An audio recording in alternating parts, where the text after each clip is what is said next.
Okay.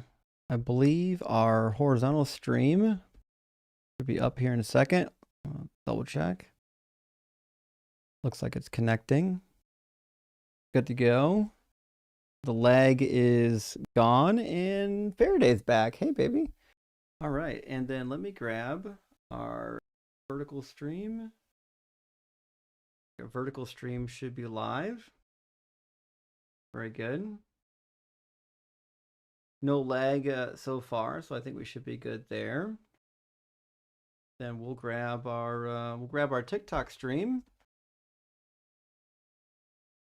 We'll get TikTok going. Let's see. Bada bing, bada boom. And now we should be live on all platforms. Fantastic. That's what I'm talking about. All right, well, we'll get after this. We'll get after this a second time, it looks like. 1 second to check a setting here. Oh, interesting. My crop on Video Ninja is off. It's okay. All right, friends. Well, we're back. Thanks for the patience. It's been a hell of a time so far, and got lots of fun left to be had here. So we're gonna keep having it. I'm gonna rearrange a window or two real quick. Oh, and there's the other one. Hey, how you doing, honey? Yep. Welcome back. Welcome. How you doing? Yep. Well, both the boys came to play. Fantastic. I'm gonna check my phone real quick. Make sure the stream looks good from my phone. The cats are enthralled with the stream. They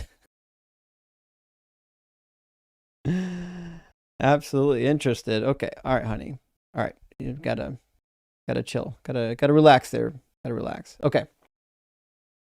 Oh, you should be ready to rock and roll. Okay, so I said we were going to take Apostle Logic. When Apostle Logic came back, give it 1 second. Connection looks okay. Let me double check. It's still good. It still looks like it's doing okay on all the streams. It doesn't look like it's hanging up anywhere. Okay. So we'll give Apostle Logic a minute. Oh, you can't hear anything? Hold on. Let me make sure the sound's turned on. Cat, you gotta both of you guys gotta move, honey. I can't see the screen. All right. 1 second. 1 second. This happens from time to time. I see why though. Hold on. I see the problem. I just gotta do one thing.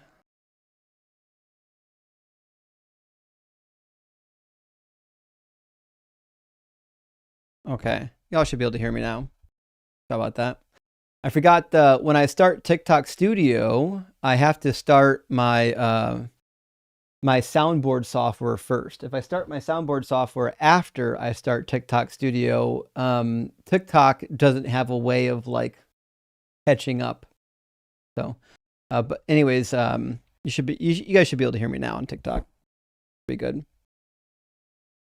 Yeah, good to go now. Good. Okay, so we were going to bring in Apostle Logic first. Apostle Logic waited for quite some time, so I don't want to make him wait any longer. We could take a call.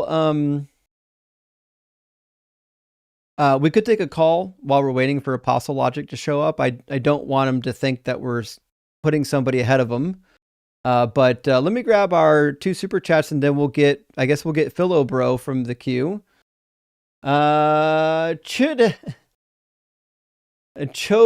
Chodicus.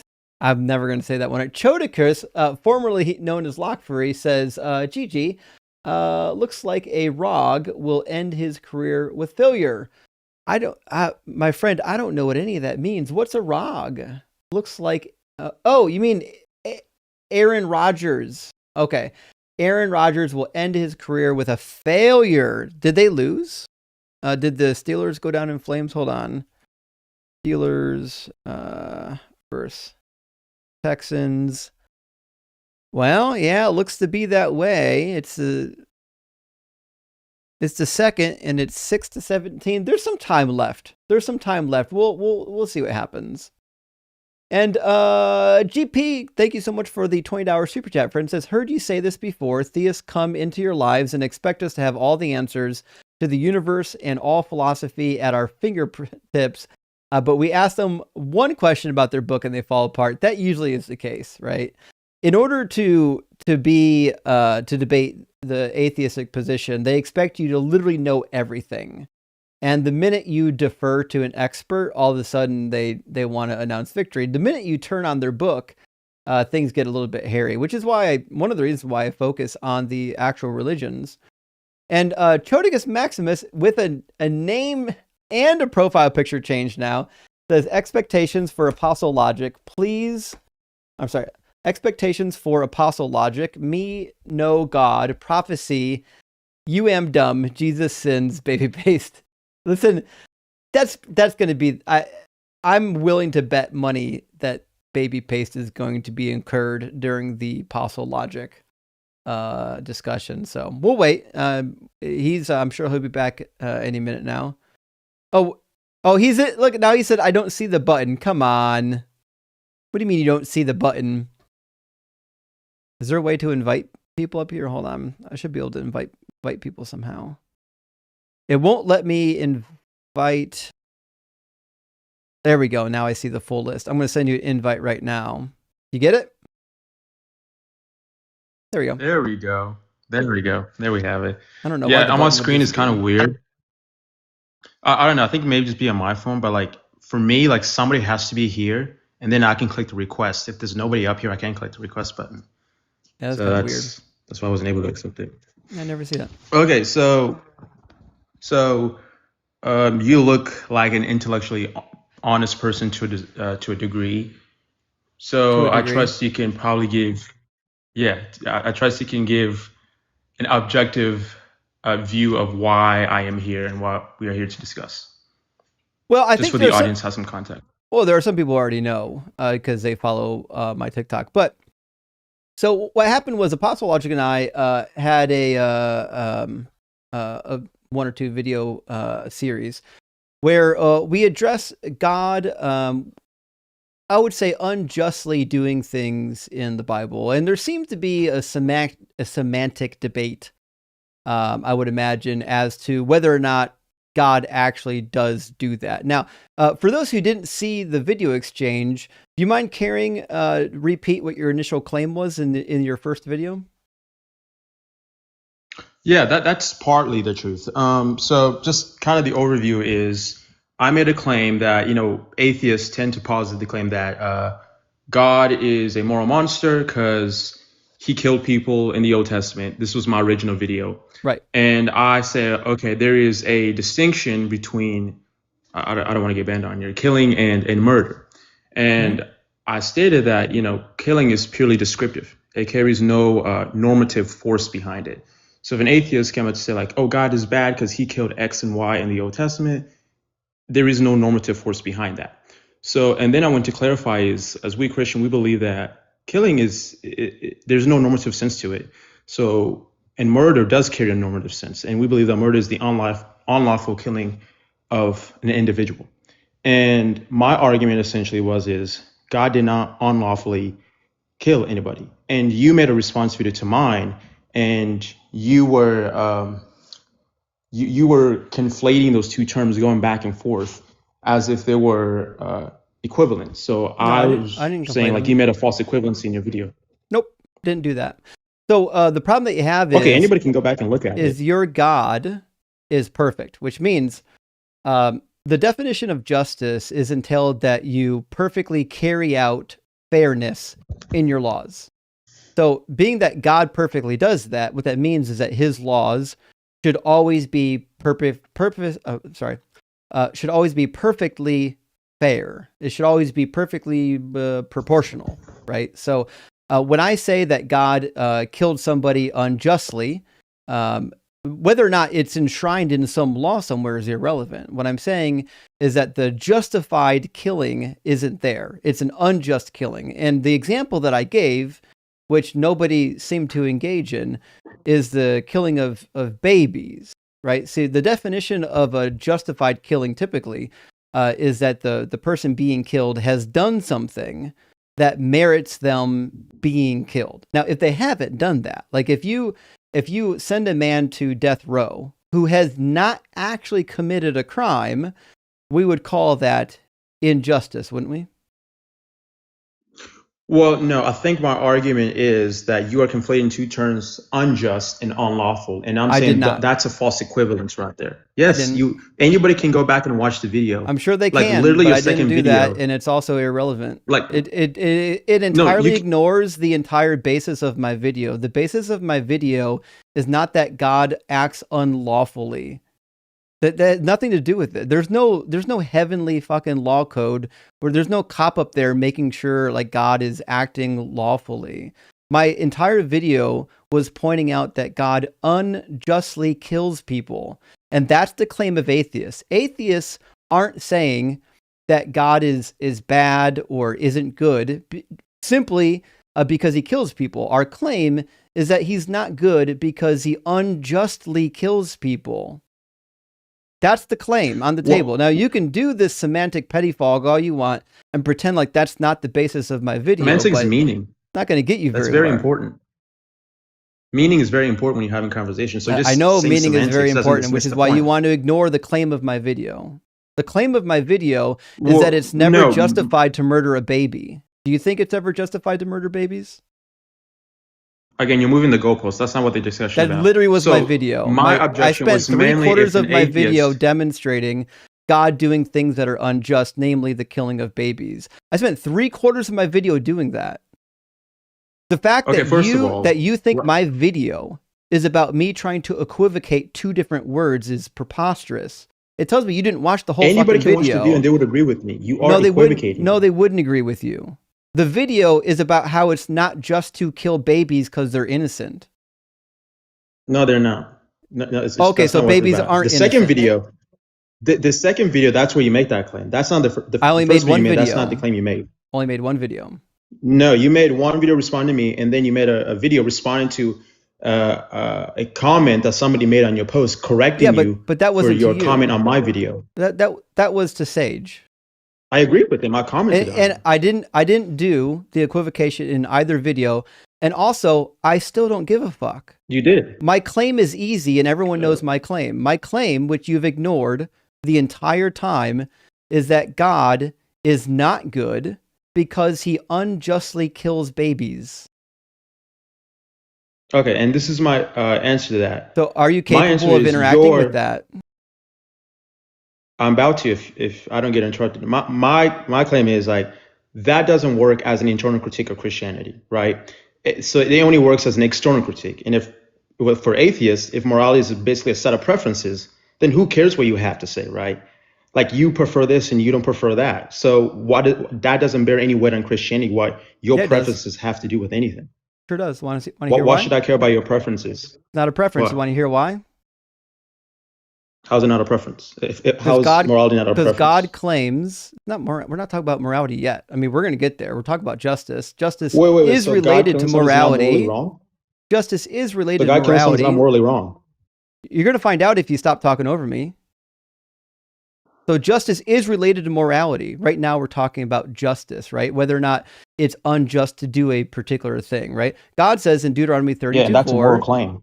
that he's perfect and just in all of his ways, that he is without deceit and is upright. So what that means is that whatever God does, it's always the just thing, correct? Yes. Okay. Now, in your worldview, you probably think that the laws of morality are, I'm going to use the word objective. I hope you don't actually think you have objective morals, but do you think they're at least universal? How's that relevant to the discussion? You're making an external critique of Christianity. It's not. It's an internal critique. Keep following. Do you believe that It is an internal morals are critique or is it universally external? applied or not? Is this an internal critique or external critique of Yeah, and Christianity? if you follow along, you'd find out how. So again, do you believe, No, I'm according not to going to your go own into Christian relentless. doctrine, that morals are universal? Meaning, are you allowed to murder a baby and somebody else not allowed to murder a baby? Or is it true that nobody should murder babies? Nobody should. Okay, that means these precepts, these morals are universal. Now, we're not going to waste any time in arguing about whether or not they're objective. They're not fucking objective. They're subjective. They're subject to your mind, the mind of Okay, God. so your claim is pointless then. My claim's not pointless, and if you would actually listen, you'd understand the problem. So what you've already explained so far is, number one, your God always acts justly. Number two, the parameters of acting justly are universal, right? So what that means is that if a baby is killed for any reason, there must be a justified reason for the baby to be killed, and it must rise to the occasion, right? So ask yourself, are there any baby killings in the Bible that were unjust? Yes or no? I'm not going to answer yes or no questions. For instance, we don't have I'm all the not going to reasons answer know yes or no questions. what It's something is easy. justified or The not answer to the justified. question It's is yes. In fallacious. fact, I'll ask the audience.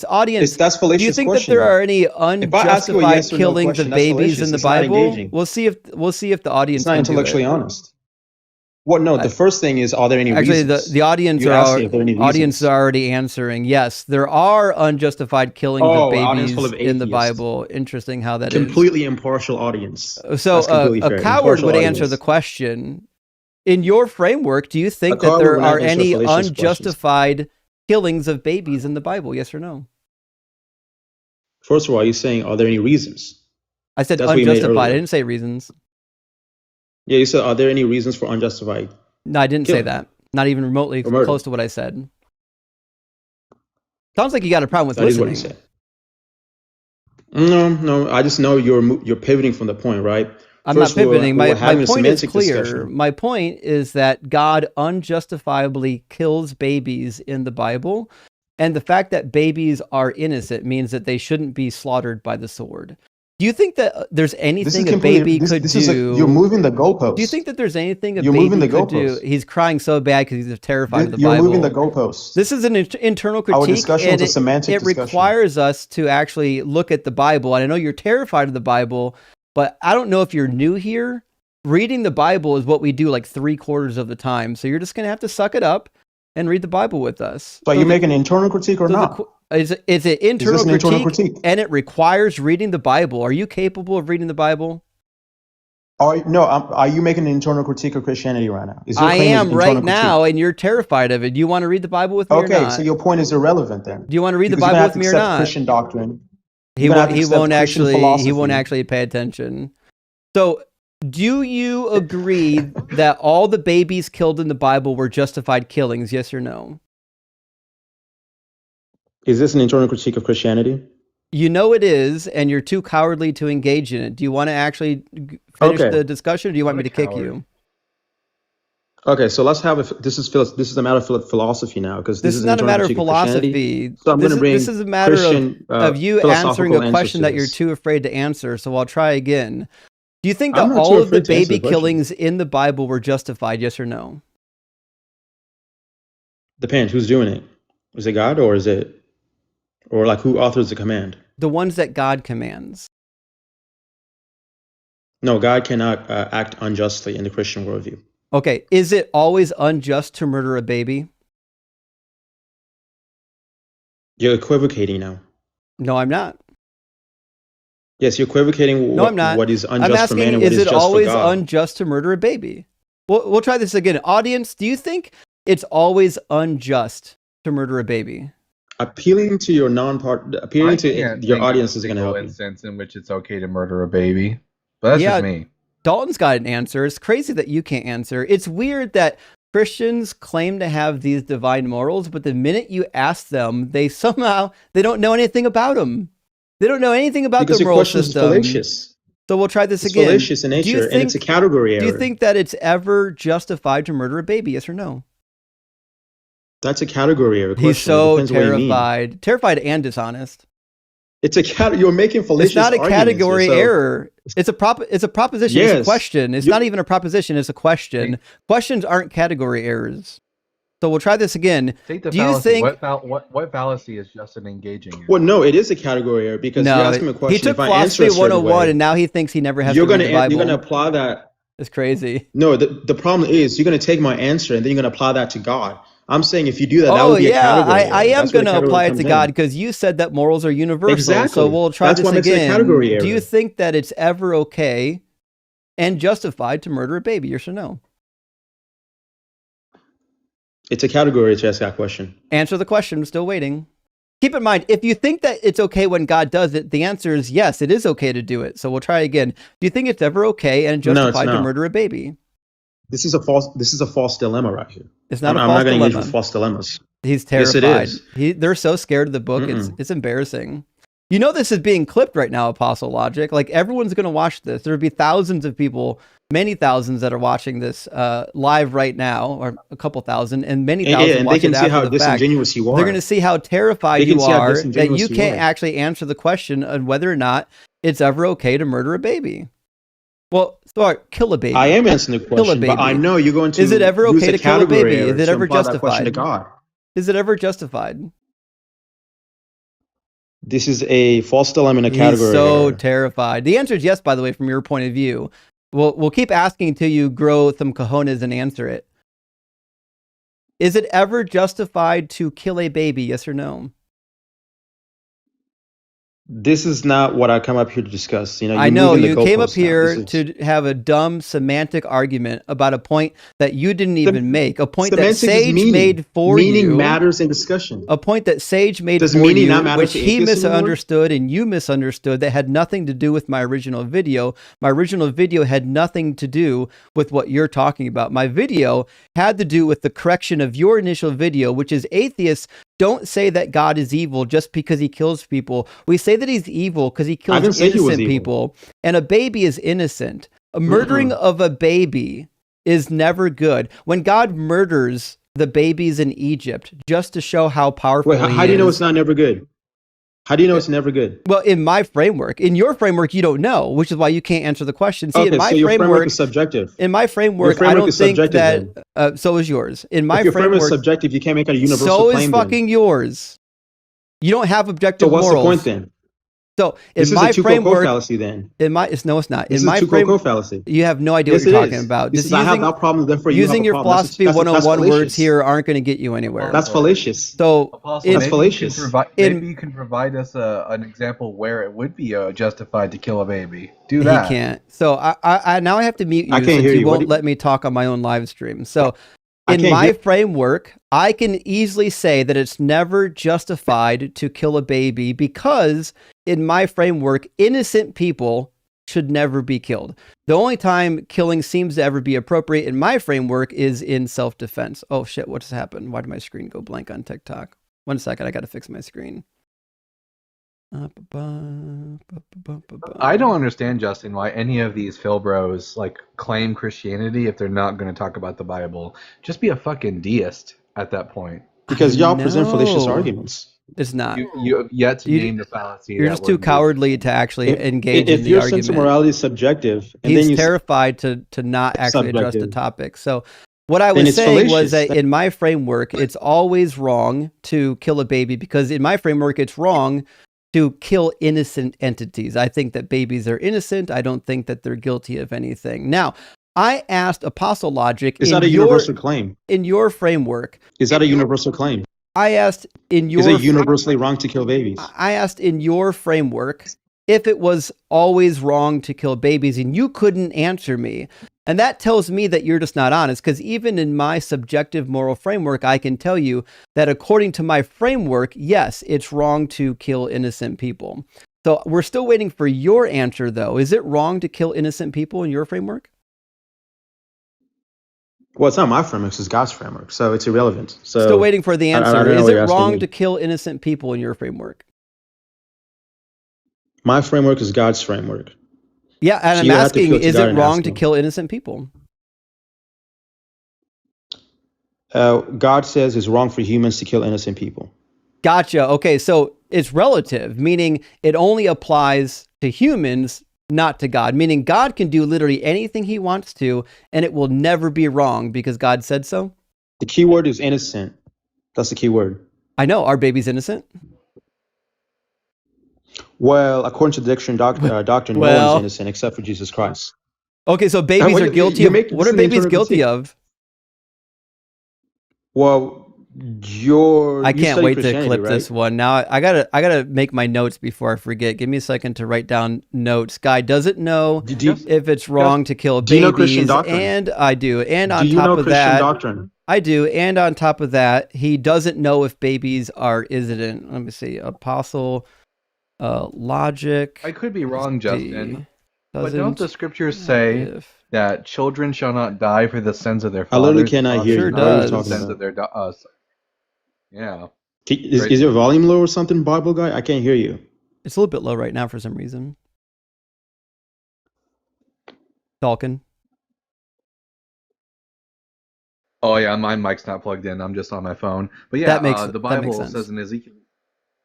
Yeah, I'll just speak louder. The Bible says in Ezekiel 18 that fathers will not die for the sins of their sons, and sons will not die for the sins of their fathers. That's referring to Jewish law. There's ceremonial law. There's legal law. That's a legal There's law in legal terms of how the law. Jews should go Yeah, about there's legal registering their law, guys. Did you hear initiation. about that? Yes, This when guy's a when Funny, genius. God don't sent the remember. Israelites into the land, He I gave don't them remember reading laws about in it. which they should follow and live by. That's a legal law in which Funny, how I they don't should conduct remember. themselves. Funny, I don't And remember reading about the tripartite division of the law in the Torah or anywhere in the Hebrew Bible. Certainly, this is a post-biblical philosophical innovation.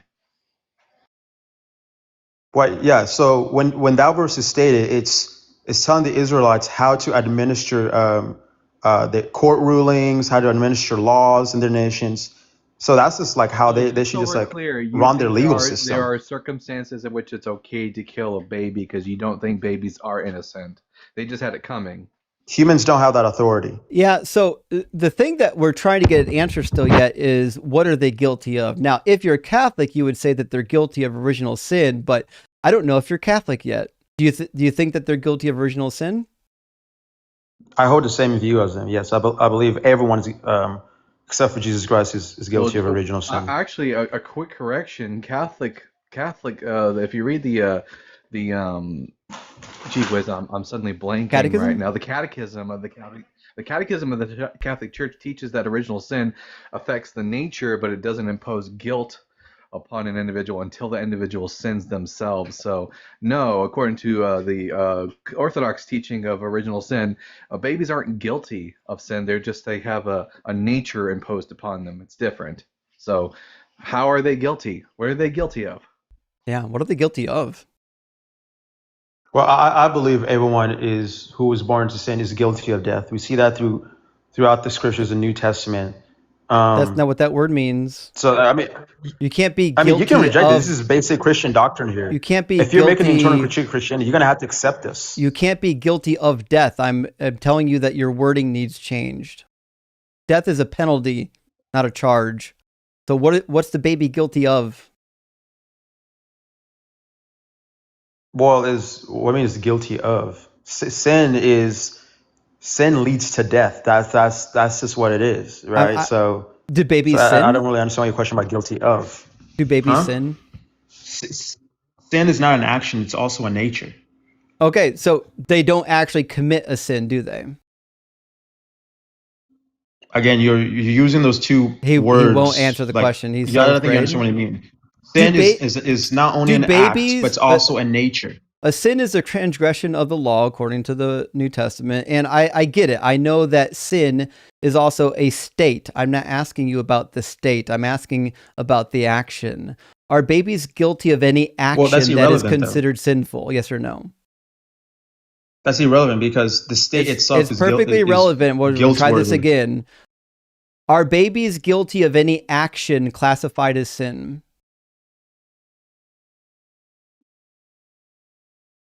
I don't think I'm going to answer the question because I know you operate maliciously. What a coward! I'm not going to engage with that question. He's so terrified because he knows the answer is no. He knows that babies are not guilty of any action that would be categorized as a sin.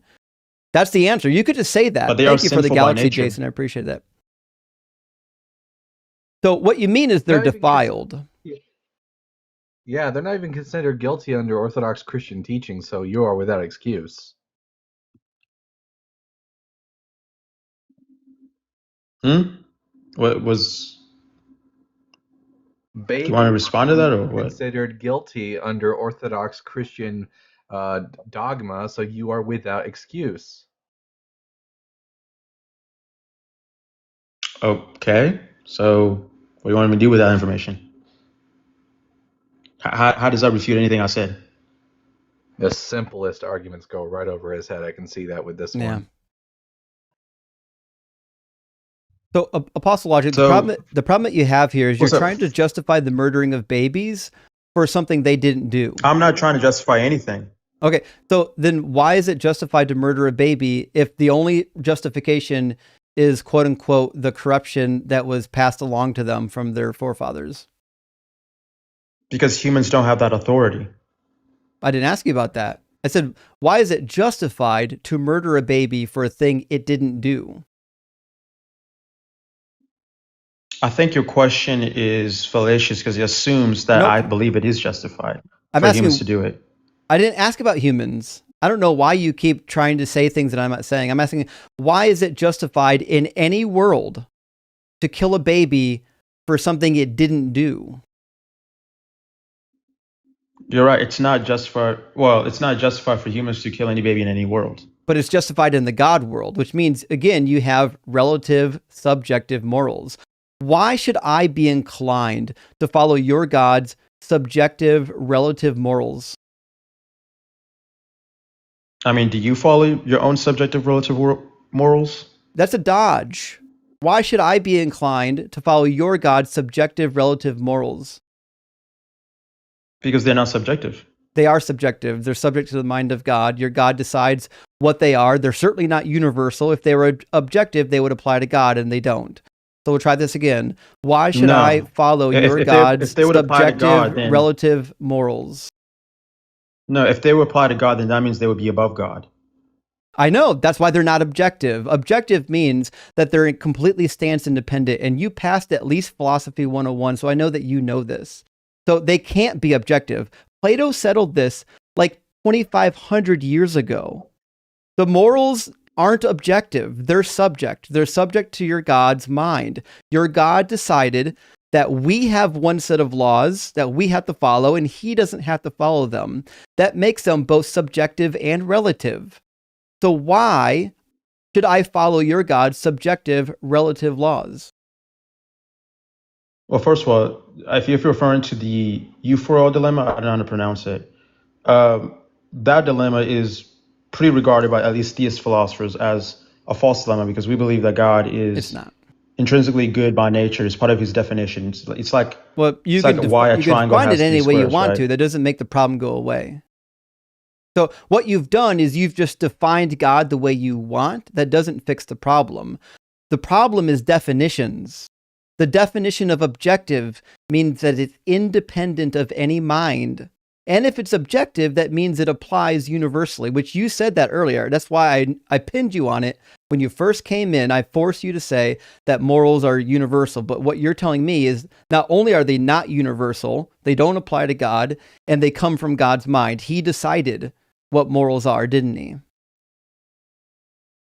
Well, he didn't decide it like arbitrarily, no. I didn't say arbitrarily. I said he decided. He made a decision what he's going to allow and what he's not going to allow, didn't he?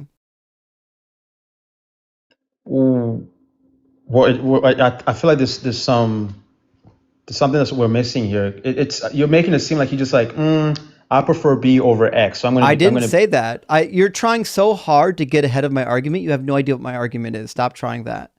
So it's obvious. Your God decided what is moral and what is immoral.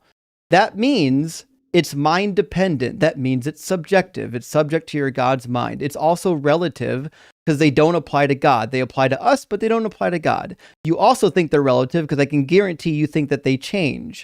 You think that when Jesus came, they changed. So what you have are relative subjective morals, and I've yet to hear a good reason why I should follow your God's subjective relative morals. Well, that's because God is not mind independent in the sense that God is a mind. right? But God is objective in the sense that God does not depend on human minds. God's nature does God's not not change objective. based on opinions. God's existence and nature are not subjective. Again, I didn't say that God existed subjectively. I think you're really getting lost on basic word definitions here.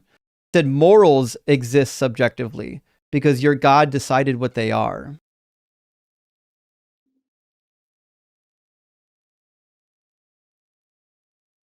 Can you say that again? Morals exist subjectively, not God, because your God decided what they are. No, it's only subjective. It's independent of humans' mind, not No. independent of any minds at all. Whoa. Wrong again. Where's that coming from? You add the word human in there because you want a special plead for your God. That's a real fallacy, special pleading. Oh, so now you're acknowledging fallacies? No, I'm just fucking with you. I mean, it makes sense. You're kind of gay, so. I mean, Justin There hasn't we go. engaged in any logical fallacies that you've been able to name. You know, it has to come up. You know, the homophobia is going to come out. You realize that in our circles, calling someone How's that gay is not homophobic? an insult, right? Then what did you say was homophobic then? How do you feel getting pounded by a gay guy? Because you're taking back shots right now. This is embarrassing for you. This is why when you interact with people on the internet, you shouldn't come in with this type of bravado, because what that means is you are going to take actual fucking rhetorical back shots on the internet in front of thousands of people. That's why when you're going to be an apologist, you shouldn't start your videos by claiming that you're destroying atheist arguments. You should actually do what the Bible says in Colossians 3:8 and say something with a little bit of humility, with a little bit of grace. I mean, not only that, but he's getting double teamed by us. So like, it's like, right? Yeah, it's kind of crazy, isn't it? I kind of come up here to debate you, but you have to bring your buddy up here. Dalton's so it's crazy. He's live with me all the time. Are you terrified of? Are you scared of him? No, I think he is. I just thought atheists, were more confident themselves. I didn't know they had to double team a Christian. Yeah, swallow real deep there. Try to get that phrase out. I'm sorry. Has Dalton said anything that I didn't say? It doesn't matter. It does matter. Okay, so the reality is he has to point to everything other than the. Yeah, he'll do nothing. He has to but, point in but diverse for everything. Yeah. I'm not getting cooked just because you moved the goalpost. It doesn't mean you win the conversation. I didn't move the goalpost. I brought you back to the actual main point of the video, which we were discussing, which is that God acts in ways that are horrific. He's a fucking monster because he murders babies. He bashes their heads open. Let me ask you, is it justified when God has women raped in the Bible? Is that justified too? What do you mean he has them raped? He causes them to be raped. How does he do that? How does he cause them to be raped? You tell me. I'm asking the question. How does he cause it? He says he causes it. You're the one who makes the... You're the one who made the claim. Let's I mean, I can tell you how he does it. He uses the Babylonians to do it. I'm asking you whether or not you made the claim. So I'm asking you how that is the case. I'm asking you whether or not it's justified when God says I'm causing the women to be raped. Let's just make sure he can't. Let's make sure he can't back out of this. Apostle, you agree that the Hiphil stem would indicate like causation, right? But no in way Hebrew he knows grammar. what that is. The Hiphil stem? Yeah, if we have a Hebrew word that's in the Hiphil stem that it's indicating causation. Hebrew, of course you don't. I don't think any average person studies Hebrew, so it's not really I average. think you're confused about that. Both Dalton and I both have. Yeah, I said average person. I'm sorry. I guess we're above average, my brain. I guess so. I guess we're above average. This guy must be below average. So God says that he's bringing the Babylonians. And then other times he says he's bringing the Medes. He's bringing people in battle all the time. And in Isaiah 13, he talks about what the Medes are going to do to the Babylonians because he's stirring up the Medes against the Babylonians. And he says their infants will be dashed to pieces before their eyes. Their houses will be plundered. You keep moving the goalposts, and their wives will be raped. Here. It's crazy that he can't I came here to discuss the false equivalency you made. You didn't come here to discuss that. You came here to actually run away from the topic at hand, which is God unjustly murders people in the Bible. Well, I can see. that's the I can. thing. I That's can the see thing that's that. being I can see questioned. that Apostle's number one tactic is simply to use philosophy terms that he doesn't know the meaning of. That seems to certainly be his seems to be the tactic. case. So It's a what does powerful this verse have to do with rhetorical anything? tool. It's almost as powerful as nuh-uh. So this is basically me telling you, as I did in my response video to your first video, that all you've done is straw man the atheist position. Atheists don't claim that God is bad or God is good or anything like that, or not good, just because he kills people. We claim it because he kills people unjustly. He does things that are fucking horrific to people who didn't have it coming. And a prime example of that is babies being dashed to pieces. If you choose to punish somebody by having their baby dashed to pieces, that's fucking horrific. If you choose to punish your own people by having them cannibalize their own children, that's horrific. Did you know that the God of the Bible causes the Israelites to cannibalize their own children as punishment? Is this the verse you're referring to? No, I got a bunch of them. This is one of them. So can you read it for us? Yeah, it says their infants will be dashed to pieces before their eyes, their houses will be plundered and their wives raped. See, I am stirring up the Medes against them, who have no regard for silver and do not delight in gold. So how does this have to do with anything God causing it? He's just describing what's going to happen. Yeah, he's bringing the Medes to do what? It's crazy how their reading He's just comprehension stirring- drops off so fast. To do what? No, he says I'm stirring up the Medes against them. To do what? So he's huh? To do what? There is no to do what. He just says I'm stirring this in them, It's and they will crazy how do this. words elude them. It's on the screen. He has no. He Given has no two excuse. verses, it doesn't give you the full context, so it's already kind of. We know the fallacious. context. And again, you just what? We know the context. The context is very clear. God is stirring up the Medes against the Babylonians to do battle. We know this because we've read the book and you haven't. He says it in other passages too, by the way. This isn't the only passage. It's crazy that you think this is the only passage where he says this kind of thing. He says it again in the book of Jeremiah. I'll put that one up there for you too.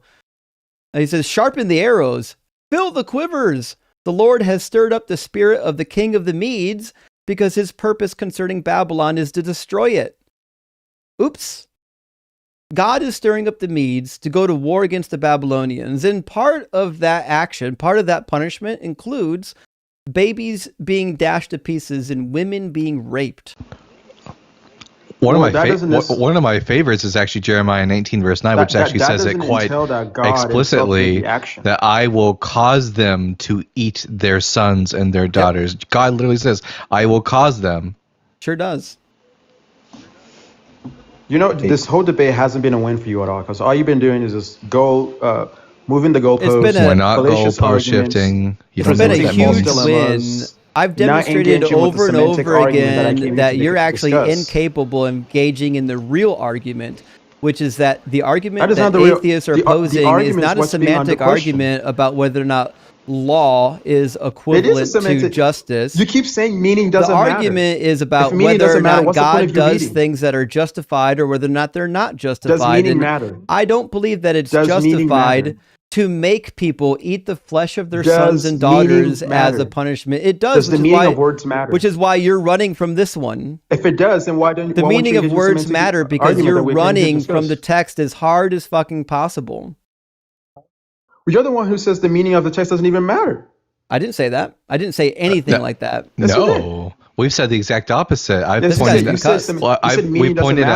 We pointed out very specific. I'll point it out very specifically that here in the text the meaning does matter because it says, "And I will make them." Convenient to you. Oh, it always matters. It always matters, and I will make them. Here, Apostle. What is it? What does this mean? Okay, so let's go back to the and here. What does this mean, Apostle? He's what does this terrified. mean? And I will make. Yeah, he is. And I will make them eat the flesh of their sons and daughters. What does that mean? I will make them. You're moving the goalpost. I didn't come here to stop using that phrase. You don't know what it means. This is the same thing. We're on the same point the whole time. Argument. No, you didn't. The difference between you came here to cry. and unlawful. Nope. That's why you're here to talk. Nope. Bro, who are you? Who are you, bro? Who invited you, bro? Who invited me? It's the my Bible live guy? stream. Are you lost? Maybe like the fake guy. Are you confused? I'm the motherfucking More Bible. like the fake guy. Are I'm the you motherfucking concussed? Bible guy, dude. See, the problem What? that you've got here is there are two guys on the panel right now that have actually read the Bible and you haven't, which is why you're so terrified of talking about it. You're dying to run away from it. I'm not Dalton terrified to talk asked about a it. very I came here to have good one discussion, question, one which discussion is, only. what does it I'm not the mean one when presenting God says, fallacious I will arguments make here. them eat the flesh of their sons All and the your flesh of their arguments are daughters? fallacious. What does that mean? I'm not going to engage with fallacious arguments here. Yeah, I wouldn't engage in that when I was a Christian either. I'd be terrified if that you want to talk a about the Bible, fallacious Justin, argument, I'm yes or no questions are if you want fallacious. to talk about the Bible, I'm not convinced that apostles join even. one of our lives I'm to not discuss even it. convinced that this jackass has even been to Philosophy 101. He hasn't even passed that class because he keeps using these words and he doesn't you don't know what they understand mean. words? You don't he understand definitely- them? You don't definitely understand the doesn't know what words. these Is the words problem. mean. He keeps No, using these this words. this These guy's big words struggling. that I don't Okay. understand. These big So, words. Since you're actually completely and entirely incapable of engaging in the actual meat of the discussion, I'm gonna now You moved the cook you. goalpost. I'm gonna now cook you on the point that you think that you are gonna run away to, and it's not gonna save you. So the reason why you think that I accidentally conflated justice with lawful is because you don't understand your own unlawful. fucking worldview. So as it turns out, if No. God is perfectly You already just, ma- that means that his laws are always just. fallacious again. So what that means is Straw that man. This is another straw God's man right here, laws bro. always match what is just. No, So no, if you say, no, is it that's- lawful to do something? It's That's also not it. the same to say, is it just to do something? Because God's laws can never be This unjust. is so embarrassing for you, So bro. asking if Oh God my can do gosh. something that is unjust, or a human, can they do something that's This is so unlawful, embarrassing, bro. is the same in the Christian framework. It doesn't matter. In the human You- framework, you it's not the just same straw-manned because in it. the No. human framework, justice and lawful are not the same. For No, example, it you're was not cooking, lawful little at bro. one time to kill You are not people. So, cooking. for example, if we go to various points in history, it was You're not lawful. cooking nobody. I know you're terrified to This is actually a straw engage in man. the substance. So if It's you listen, you unjust could and actually unlawful, engage. You not can actually just and engage in it. lawful. So we'll try this again. So I'm not going to engage with there your were false- periods with of time with the straw where man. it was lawful to kill people. Do you This know is a that? straw man of the argument. Do you know that? This is a straw man. Do you know that? It's a straw man. Do you know that? We're talking about unjust and unlawful. Yeah, I It's know. unjust and unlawful. I'm explaining You said why in just the and God lawful. That's completely worldview, different. there's no daylight between lawful oh and my just. gosh. When your God is perfect, what that means It's not is that lawful. all It's of his unjust and laws, unlawful. all of his laws are Oh just. my- That's what that means. This is so embarrassing, bro. It's Oh my embarrassing God. that you can't actually engage This is a complete in the topic that you everybody can wanted to see. run away from. You wanted to have this I am- discussion because you were too You afraid to fucking- have the real discussion. And now that I've started This is amazing, outlining bro. the No. problem, you No. have nothing to say. All you have is No, crying bro. and nuh-uh. The law of the Lord is perfect. No, Psalm 19 verse It's 7. unjust and unlawful. If God's Those laws are the words. are perfect, Not just and lawful. then what that means is that they're always just. Oh, That's what that gosh. means. Can you have a perfect law that's unjust? I'm not engaged with your straw man, bro. He can't do I would it. He engage with can't this if fucking you do would- it. What a coward. These guys are Okay, pathetic. steel Let man me my let me argument. try All Dalton. I've Steel heard- man my argument. Dalton, let me ask you a question. Can you have perfect laws that are also unjust? No, it's impossible. It's would impossible. be There you perfect. go. Convenient. So what that means An atheist- is that all of God's laws must be just Don't- because God is perfectly just according No. to Deuteronomy 32 and according to Psalm 19, his laws are perfect. So what that means is that all of God's laws are just. There's no daylight in the God worldview from his point of view between justice and lawful. God will never make things lawful that are unjust, and he'll never make unjust laws lawful. This is a straw man. It's not a straw man. You're just too dumb to engage in the actual topic. You've now failed you wanna twice steel man to it? actually understand Steel man what the my problem argument. is.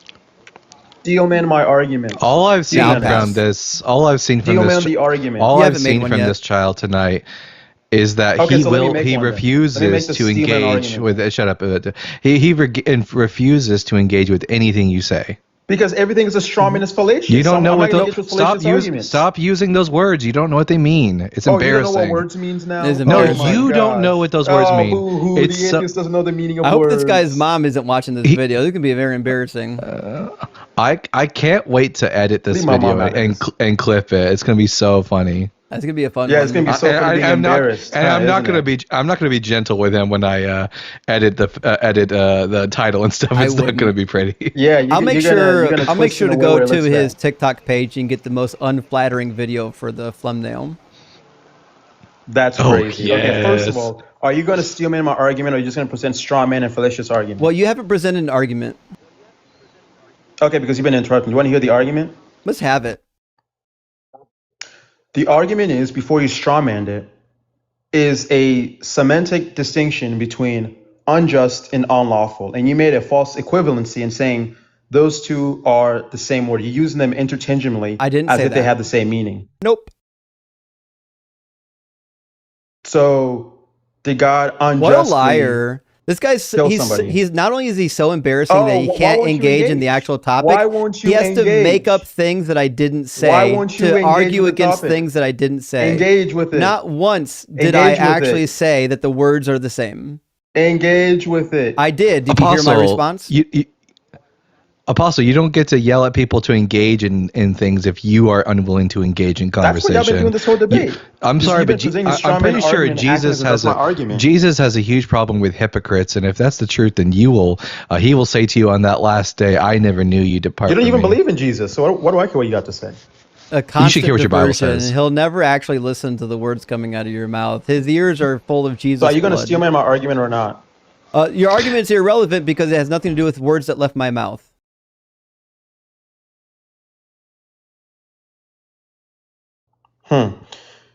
Because, do you believe there's a distinction between unjust and unlawful? Yes. Okay, so your whole argument you made against my video is completely wrong then. Wrong. And your response my argument to that had nothing to do with those words being equivalent. You can't listen. Yes, it did. You're incapable of listening. My argument. The guy you made a video for. I'll pull it up for you. That he was right. I'll just pull it up for you since you're such a liar. Wait, we're gonna play. We're gonna play it for the entire audience. Yeah. Are you allowed to put the video on screen? Is that possible? Stop talking.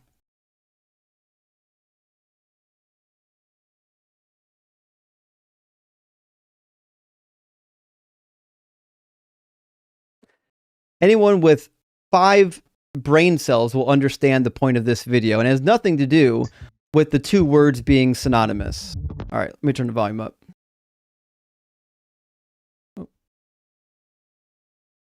God. This would probably be more accurate. Let me rewind this.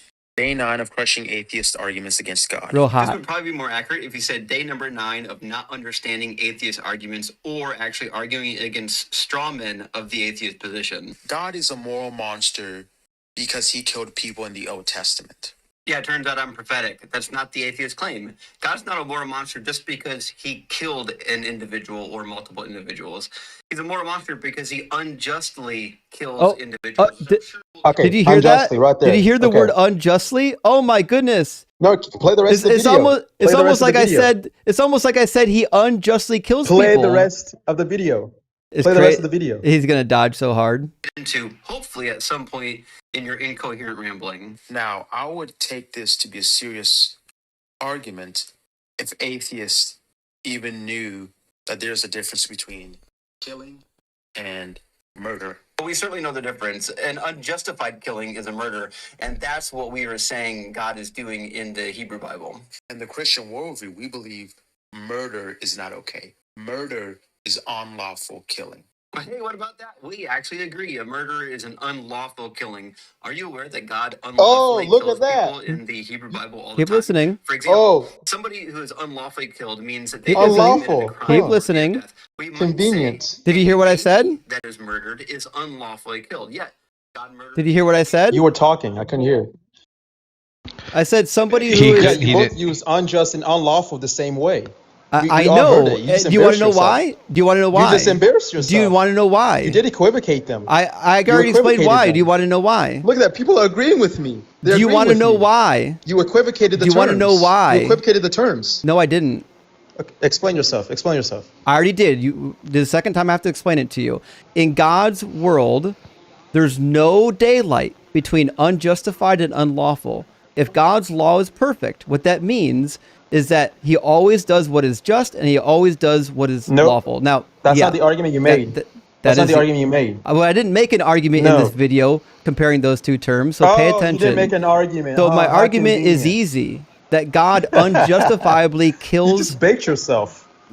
If you listen, you actually heard that I didn't. So keep in mind, keep in mind that this is a 3-minute video, and the only takeaway he had of the video is that he thinks that I shouldn't use unlawful and unjustified as interchangeable ever. That's the only takeaway he took from this video. It had nothing to do... They're not interchangeable. He ignored the entire point of the video, which is about demonstrating how God unjustifiably kills people in the Bible. Are agreeing with me, and he literally thinks they're not. People are agreeing with me. And he literally thinks that he's eating right now. Now let me explain to you why it's okay to interchange these two words. Yeah, he's definitely a Q bottom. So the reason why these two words can be used interchangeably about God, not about humans, is because God's laws are always just.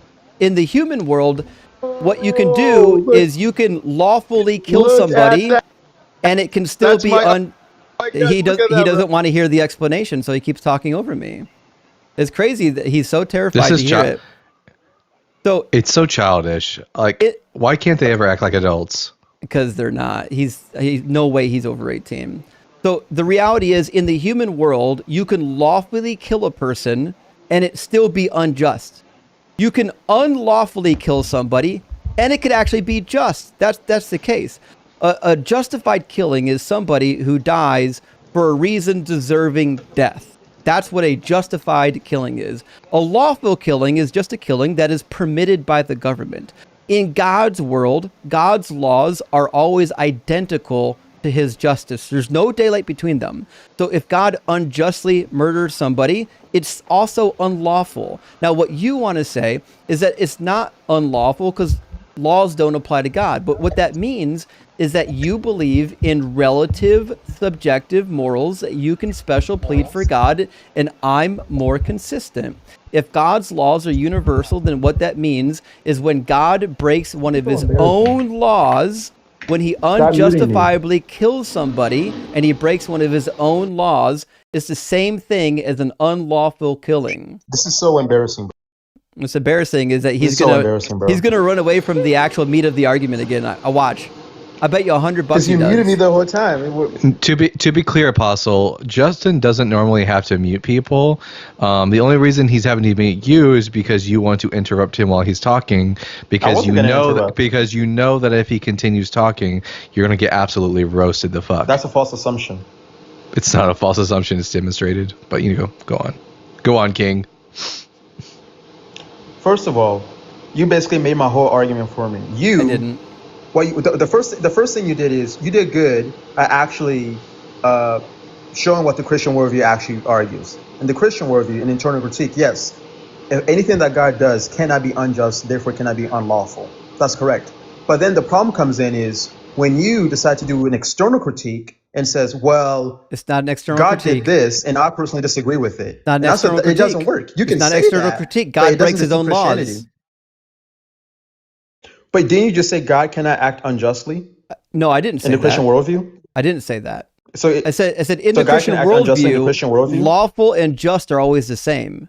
In the Christian worldview, there's no distinction between lawful and just, which means when God breaks his own laws, that means he's doing something unlawful. Only you, because you're a coward, will special plead for God and say, well, it's okay. You certainly can. People who make laws can certainly break their own laws. It happens all the time. But you're going to special plead for God because you're a coward. And you can't actually address the fact that God murders babies, has babies cannibalized, has women raped. Metaphysics you spend all this time terrified and running away from the actual point of the argument. Basic metaphysics means that you wouldn't actually have to run away from the actual argument. That's not what it means. Are you going to address the actual argument or no?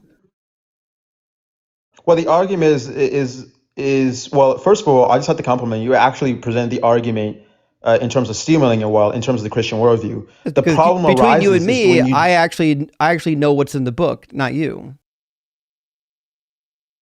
Okay, that comment was not really necessary for the discussion. Name the first 5 books of the Bible. Disagree.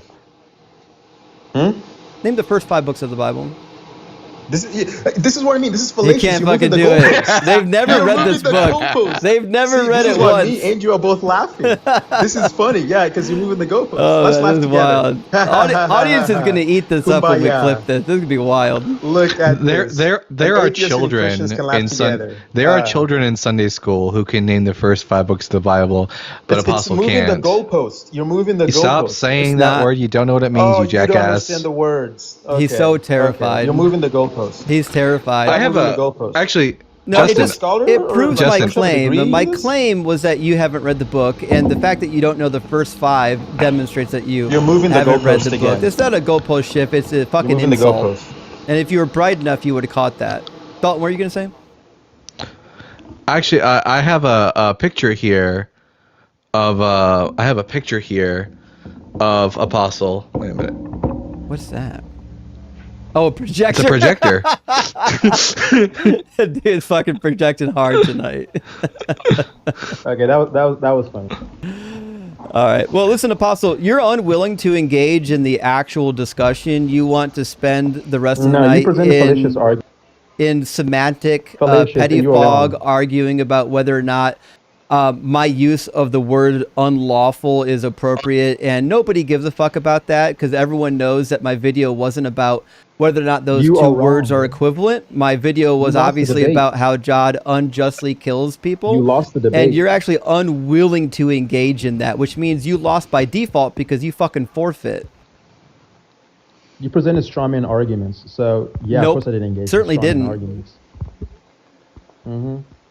I tried to engage in the argument, and you ran away from it like a coward. You tucked your tail and you ran. And now you're skirting around like you've done something, and you've done nothing other than embarrass yourself. You should be ashamed of yourself.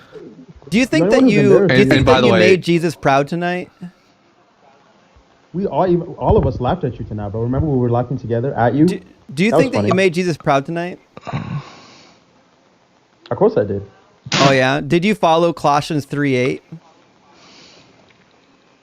Yeah, of course I did. It says, but now you must rid such things, anger, wrath, malice, slander, and abusive language from your mouth. Colossians 3:12 says, as God's chosen ones, holy and beloved, clothe yourself with compassion, kindness, humility, meekness, and patience. You think you did that tonight?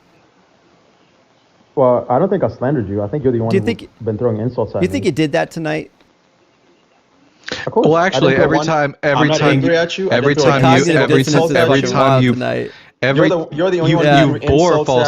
you've repeatedly bore false witness against Justin tonight. Every time you accused him of committing a logical fallacy, but you were never able to name the fallacy. So, yeah. He literally like broke down in the middle of the first argument and called me gay, and then insinuated that you were gay, like it's some kind of an insult. But I get that. These homophobes. Is that an insult? Isn't it? These homophobes. Is it an insult? These homophobes are like really confused. So it's fine. We're pretty much used to that. We're used to Christians being homophobes and not being able to control themselves. I'm just gonna keep muting him until he stops talking and see what happens. It's wild. Like, if I was still a Christian, I would be utterly embarrassed to have this individual representing me up on the screen. Like, even I was self-aware enough to know. Whatever you say, bud. Yeah, that's how debates work. Just scream that the other person lost until it's true, right? Yeah. I guess that's Apostle's mechanism, way of running things, though. He just keeps saying things and hoping that they'll be true eventually. Yeah, that's crazy. Make it. Hey, like whatever lies you have to tell yourself. All right, listen, now we're going to give you the opportunity to do something actually good here. And that opportunity is, if you want to redeem yourself, you have to actually like give us a good reason why your God is real, maybe a good like personal testimony of some nature, and then maybe you can win us over. What do you think about that? That sounds good to me. All right, but you only got 5 minutes to give your testimony, okay? Testimony? Oh, okay. I think you just wanted an argument for why God's real. No. My personal testimony? Well, let's see. How did I come to Christ? No one cares. Oh my gosh. I had to come up just for that conversation. I'm going to get back to editing some videos for you. I can't wait to get around to editing that video. It's going to be so good. That was so embarrassing. But yeah, you have a good night, and we keep cooking them, bud. Certainly going to be a doozy. Thank you so much. I appreciate that, buddy.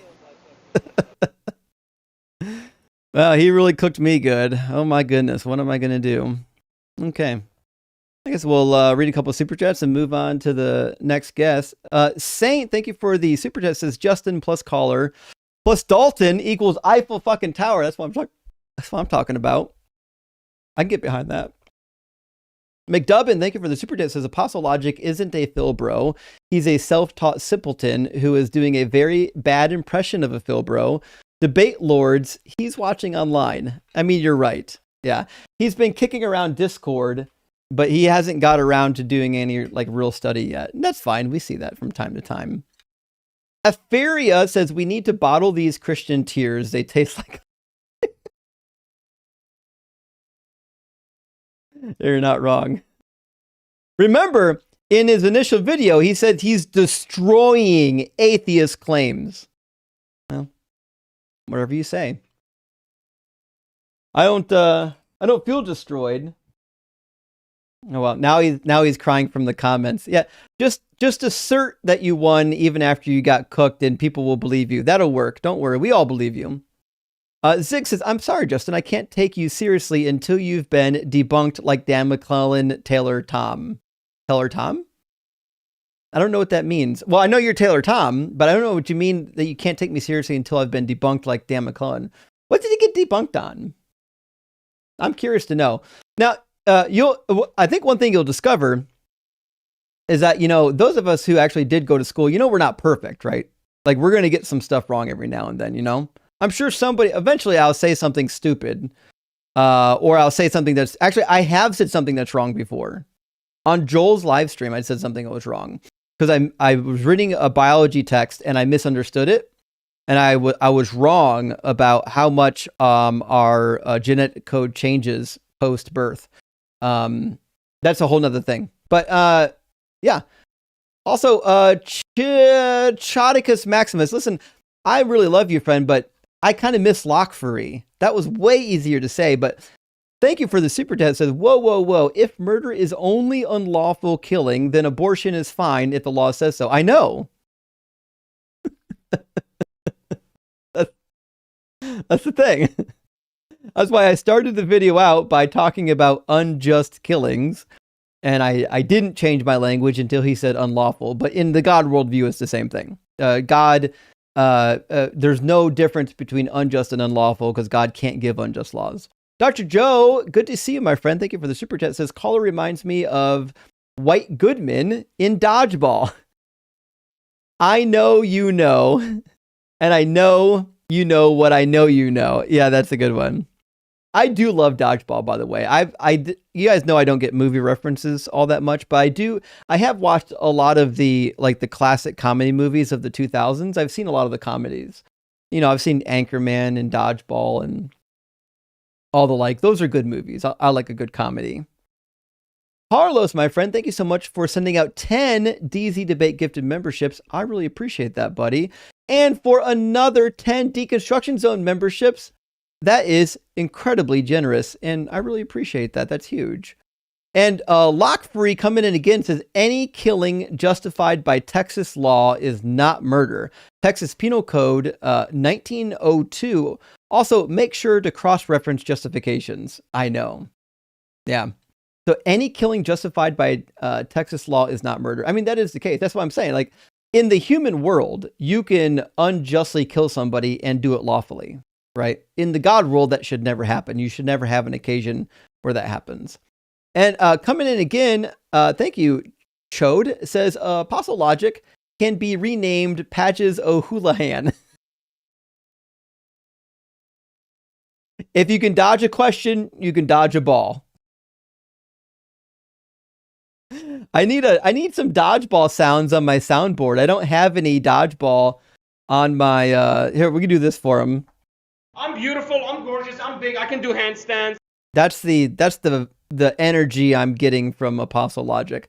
Science Lover says, dodge, duck, dip, dive, dodge, another dishonest Christian, and that is the case.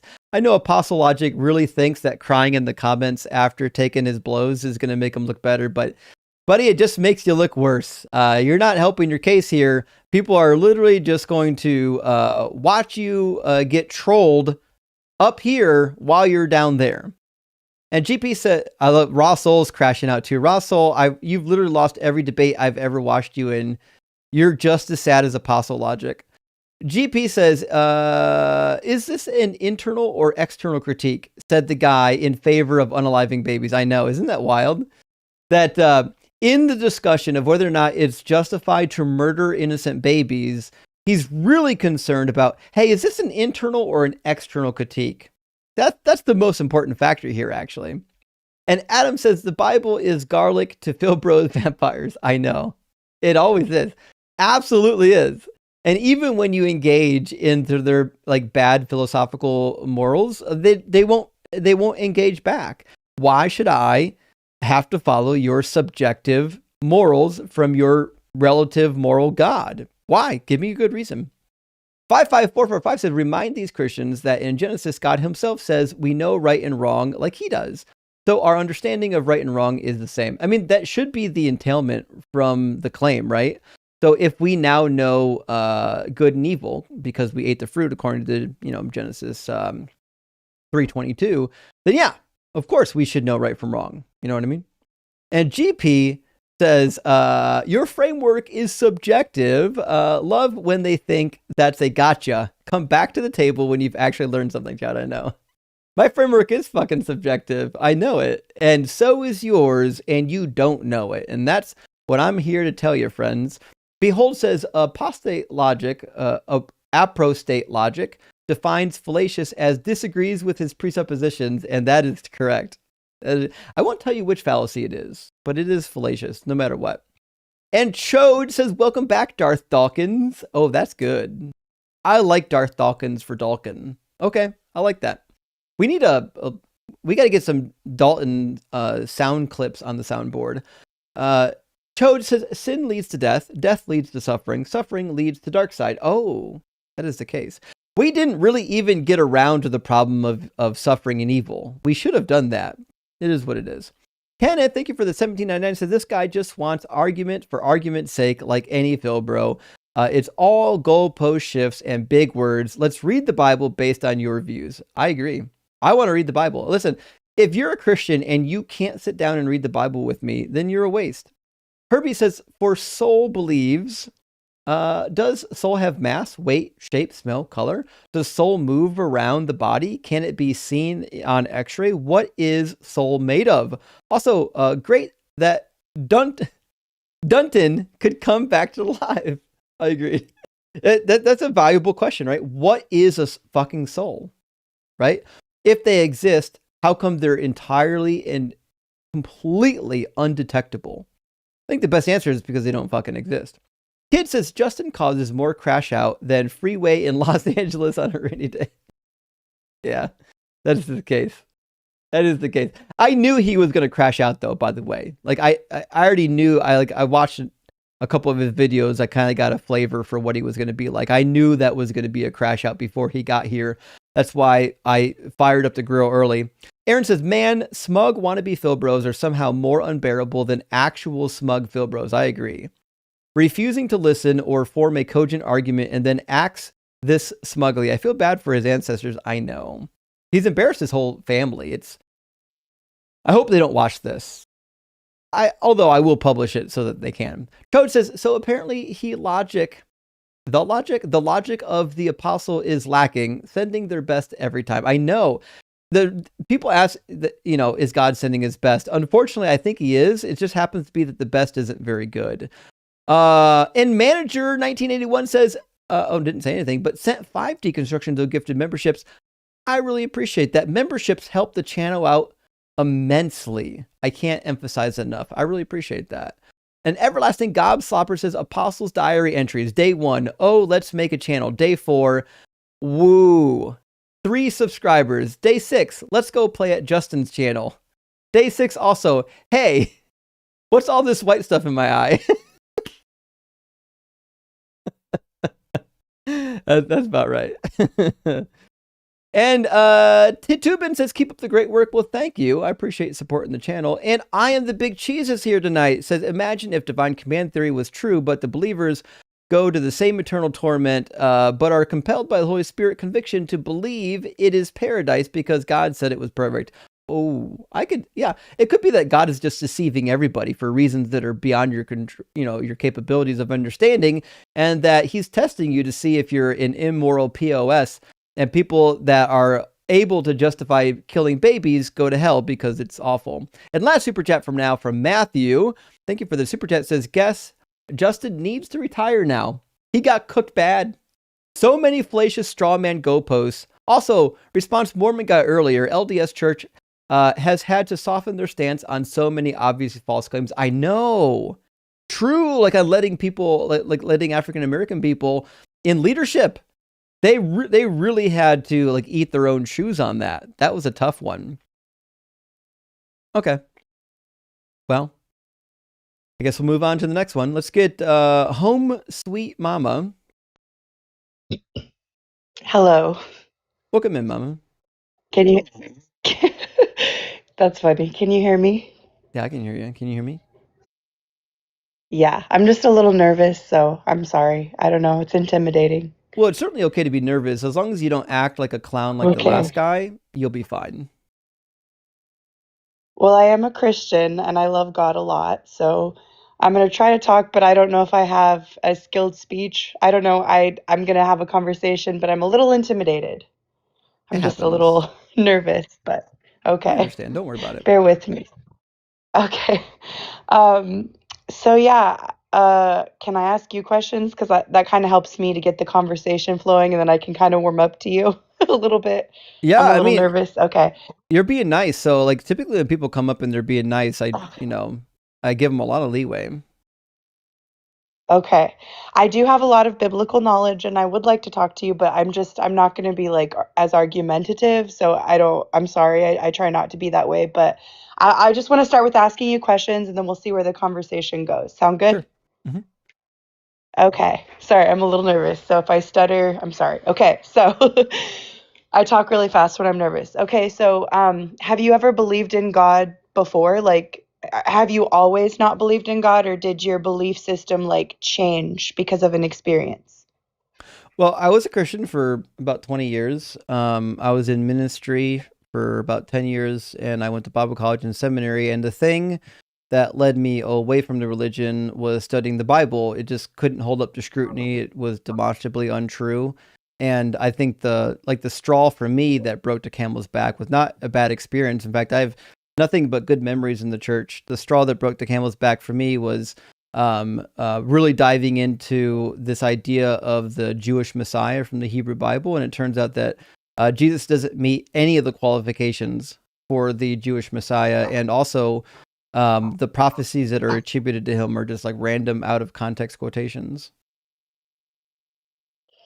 I find it interesting that you didn't have like, the typical church hurt that most people turn away from God because they feel like the people representing God were hypocrites. I was examining the guy before. I was here for the guy before that you were talking to, and like he was not showing any fruits of the Spirit. So I as a personal believer would not believe that he follows Christ. Like regardless of what he was saying and everything, like I kind of look at actions, not words, but I can tell you that wasn't a representation of Christ, the person you were talking to before this, the apostle dude or whatever. Mm-hmm. So I really apologize on behalf of like my community of what we're supposed to represent. I just hope you don't, like, I know you don't believe in God or anything, not trying to force that. I will try to like convince you a little bit, but it's up to you what you believe. But how he like how he called you gay and stuff, like that was absolutely done in like bad fruit, rotten fruit. His heart posture when he said that wasn't kind. And so I just wanted to say, like, Christians, true Christians, like you said, you were correct when you said meek, kindness, patience. Like that's literally what we're supposed to be. So before we get into anything, I just wanted to let you know that's why I can't be like super argumentative, and I love talking, but I also have to represent Christ on this live. Just so you know. That's No, why that's I try fair enough. to. So, Okay. like, I get But it. I Yeah. agreed with you on that. So Don't let Christians gaslight you. my experience is that most Christians are not like Apostle Logic. So, having spent 20 years in the church, Thank you. Okay. is that people like Apostle Logic are not that frequent. It just happens to be that there's a lot of them online, because the people that are like that are the ones that like to argue.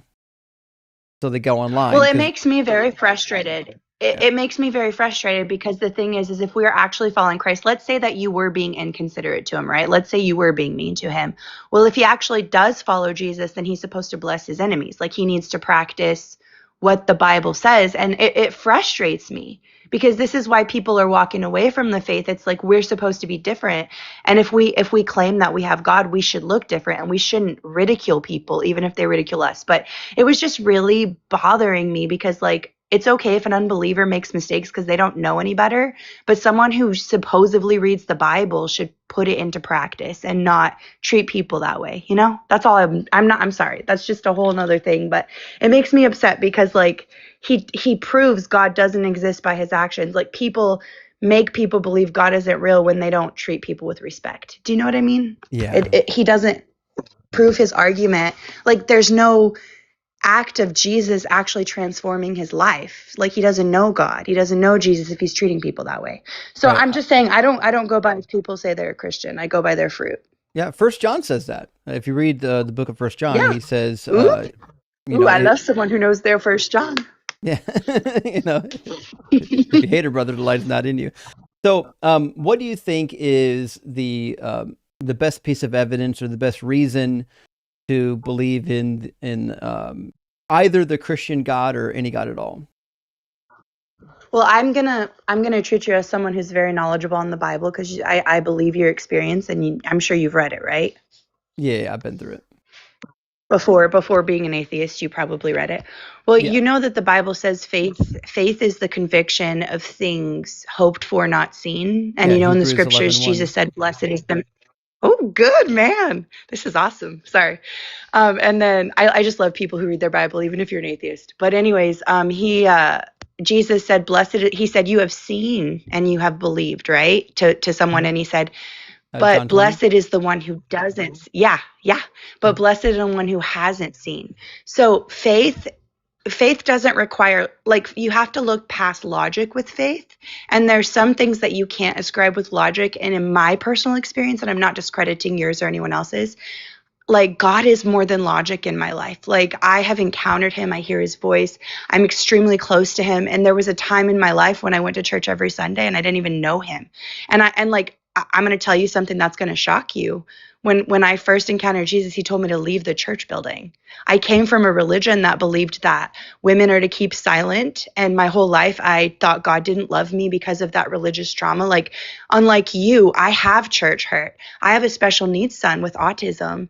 And I was told that he would, like, because he stems, he goes, like that. Mm-hmm. And like, we were kicked out of a church service for him just being who he is. That's terrible. And so like I have not entered foot in another church since then, after a churchgoer of 30 years. And I actually found Jesus outside of the church. And when I left all that religious hypocrisy, Pharisees, which Jesus flipped tables at the churches and condemned the religious hypocrites. He didn't condemn the prostitute. He condemned the religious hypocrites because he told the Pharisees, and you probably can quote me, that the prostitutes would inherit heaven before them because he didn't come to call the righteous, but sinners to repentance. And those self-righteous hypocrites in the churches are not representing Christ. And like, when I left the church, it was like, I didn't leave Jesus. I actually found him, and I was actually putting Jesus into practice. And those churchgoers condemned me. Like they condemned me. They condemned my child. I went to an In-N-Out, and the woman who taught my special needs child for 3 weeks acted like she never met me before just because I decided to leave. And so I just want to let you know, like, I understand like why you think like, God isn't pleased with the church people, majority of them. And that's what I've come to know about him. And the Bible even says that. I mean, the book of Revelation is a message to the 7 churches, not the unbelievers, you know? And Jesus is like, he's whipping his church. He's like, y'all are hypocrites. Treat people right, you know? Mm-hmm. So that's why I believe in God. He's made me a better person. I know you don't like personal testimony sometimes, but he has. Like, I come from from abuse. I come from so many things. And I know previous you were talking to the guy before this and you were mentioning Jeremiah 19:9, where he talks about, I will make them eat the flesh of their sons and daughters. And what a lot of Christians do is they get uncomfortable with that. And so they'll try to justify it and they won't like want to explain and they try to talk over you because they get nervous. But if you would let me explain, I would love to. It's a direct quote from the book of Jeremiah 19:9, and it's a prophecy of extreme famine and desperation that would befall the people of Judah and Jerusalem. I get nervous. Jerusalem during the Babylonian siege. Yeah. And the prophet Jeremiah was delivering this message from God, and he was predicting the severe consequences of the people's persistent idolatry. And the Babylonians, the reason that God was going to let them be killed, like, and I know you know the Old Testament, and God would give David like a man after his own heart. Like he would let him like he would let him kill people, like you know, war, and then he would like they would take over their belongings and stuff as splendor. But the Babylonians had excessive pride and arrogance. They were cruel and they were oppressing people. They didn't show any mercy. They were enslaving, abusing, and killing people, even the elderly. And they went far beyond their role in God's instruments against Israel. And you can find this in Habakkuk 2:12. They had idolatry and false worship. They were worshiping other God and the misuse of sacred things. And then I also wanted to talk about the infants being dashed. I'm going to let you talk in 1 second. I'm going to let you talk a lot. I will be quiet. Sorry. Their infants will be dashed in pieces before their eyes. Their houses will be plundered and their wives will be ravished. So back in the Old Testament, God would speak to his prophets in terrifying dreams and visions. And I'm sure you're aware of Moses. The fat cows and the skinny cows didn't literally mean fat cows and skinny cows. They meant 5 years of famine, right? And so what this is saying is he's not directing specific acts that God is going to happen to occur. He's prophesying the judgment that will befall them, that they're going to be so full of terror that they're going to feel like they want to smash their infants. And these people were actually sacrificing their children anyway to like these other false gods. And so God was bringing judgment on them. And so like I understand to your perspective how that looks evil and unkind, and I get it. But when someone goes up and they shoot up a school, we say hallelujah when they're put behind bars. That's justice. And these people of the Babylonian times, that yeah, I know it seems like what it seems like, but God is bringing divine justice to the people. And the thing is the wages of sin is death. And so essentially these evil people that come, like that's what's going to happen. Like he was prophesying what was going to happen. And it was the wicked, evil people's hearts. God can see the future. So he knows what's going to happen. Now I'm going to let you talk, and I'm going to be extremely quiet because I babbled on, but I just wanted to make sure that your time is respected. So now I'm going to be completely silent and let you talk for a long period of time so I don't interrupt you. Okay, go ahead. Sorry. I think that's fine. I think what I'd like to do is engage in a little bit of question and answer. So I agree that people who commit crimes are deserving of punishment. But what I don't agree with is that babies deserve punishment. So, for example, let's say the Babylonians were all the things that you said they were. And to be fair, the Babylonians weren't really nice. I think the Assyrians were worse, way worse than the Babylonians, but the Babylonians weren't great either. So let's just assume that they're awful, right? I still think it would be wrong to assume that 1, every one of their members were terrible, and 2, that the babies deserve punishment. So for example, like let's say you did something horrible. Let's say you, I don't know, went and burned down somebody's house with the family inside. Would that be justification for someone then to execute your children? No, 2 wrongs don't make a right.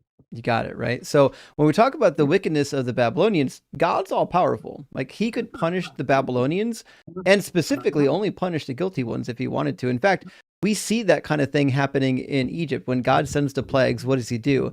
He says that the plagues will be in Egypt, but not in Goshen, because you will know that I make a distinction between you and my people, right? So God has the power of just, hey, take care of the people that are actually the problem. You don't have to kill any innocent babies. And if you want to end the entire people group, well, one thing you can do is just close up their wombs. We see that with the story of Abimelech. When Abimelech takes Sarah from Abraham, God finds him in the dream and says, I prevented you from touching her. And then as punishment, he closes up all the wombs of the people in her household. So God could literally just make sure these kids weren't born, rather than letting them be born and then having their heads smashed against rocks, you see? Yeah, I understand that. But I don't want to, like, the smashing the heads against rocks thing. Like, I understand that you read it a certain way, and then that's what makes sense to you, and I don't discredit that. And then I read it a certain way, and that's not what I see. It's saying the same thing, but to me, like, the whole biblical context, like the verses before and the verses after and all of that kind of matter as to what is being said. But to me, it is like a prophecy of the judgment. And like you said, why didn't God, I wanted to answer your question when you said, like, well, God could have done this, right? Just made everything easy. But he was making the Babylonians, like, an example. Like, like, let's say in a classroom and there was like the kids are misbehaving, and I'm not saying this is right, but you point out one kid so the other kids will, like, as an example, so that the other kids will see and they'll be afraid of that. Well, that's kind of what it says in the biblical context of these times, is God was making this city an example. And like, you look at Noah and the flood, right? I'm sure, do you have the question, why did God allow a bunch of people to drown in the flood? Do you ever ask that question? No, the Bible has a justification for it. It says the heart of every human being was wicked even from youth. Oh, wow. You're actually one of the first people I've ever encountered that's like an atheist that actually thinks that's justified. Well, first of all, wow. I don't think it's justified. I'm just saying that the Bible has a justification for it. Because if God was all powerful, he could have just closed up the wombs of all the women prior to sending the flood, so that no babies had to drown.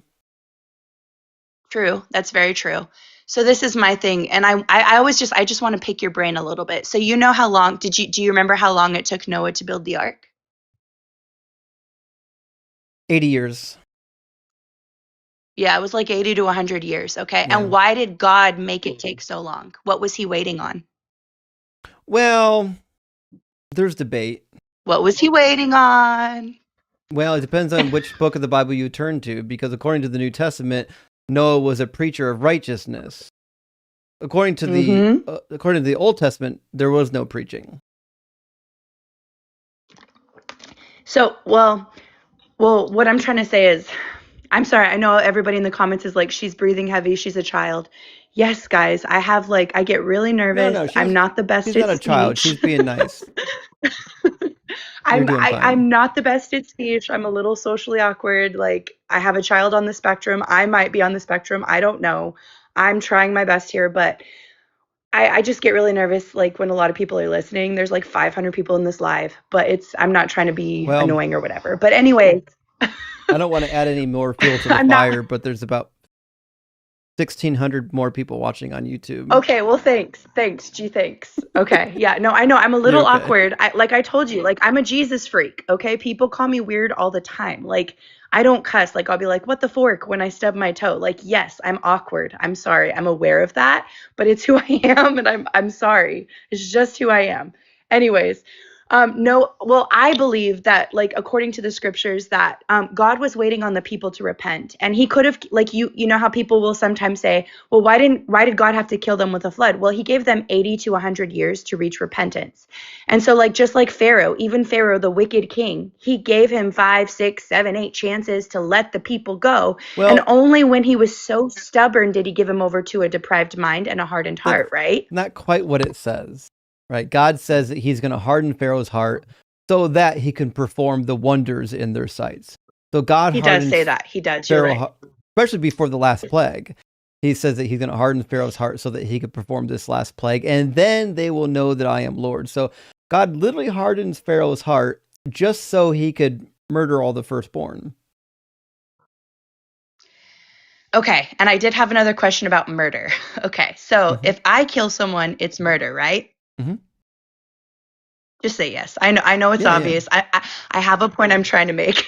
But if God, I don't believe, and you're free to believe what you want. I don't believe that if God creates us, and the Bible says he made us from dust. So before we were even born, and this is, I'm speaking, if you believe what we believe as Christians, we believe as Christians that we were made from dust and that God breathed life into us.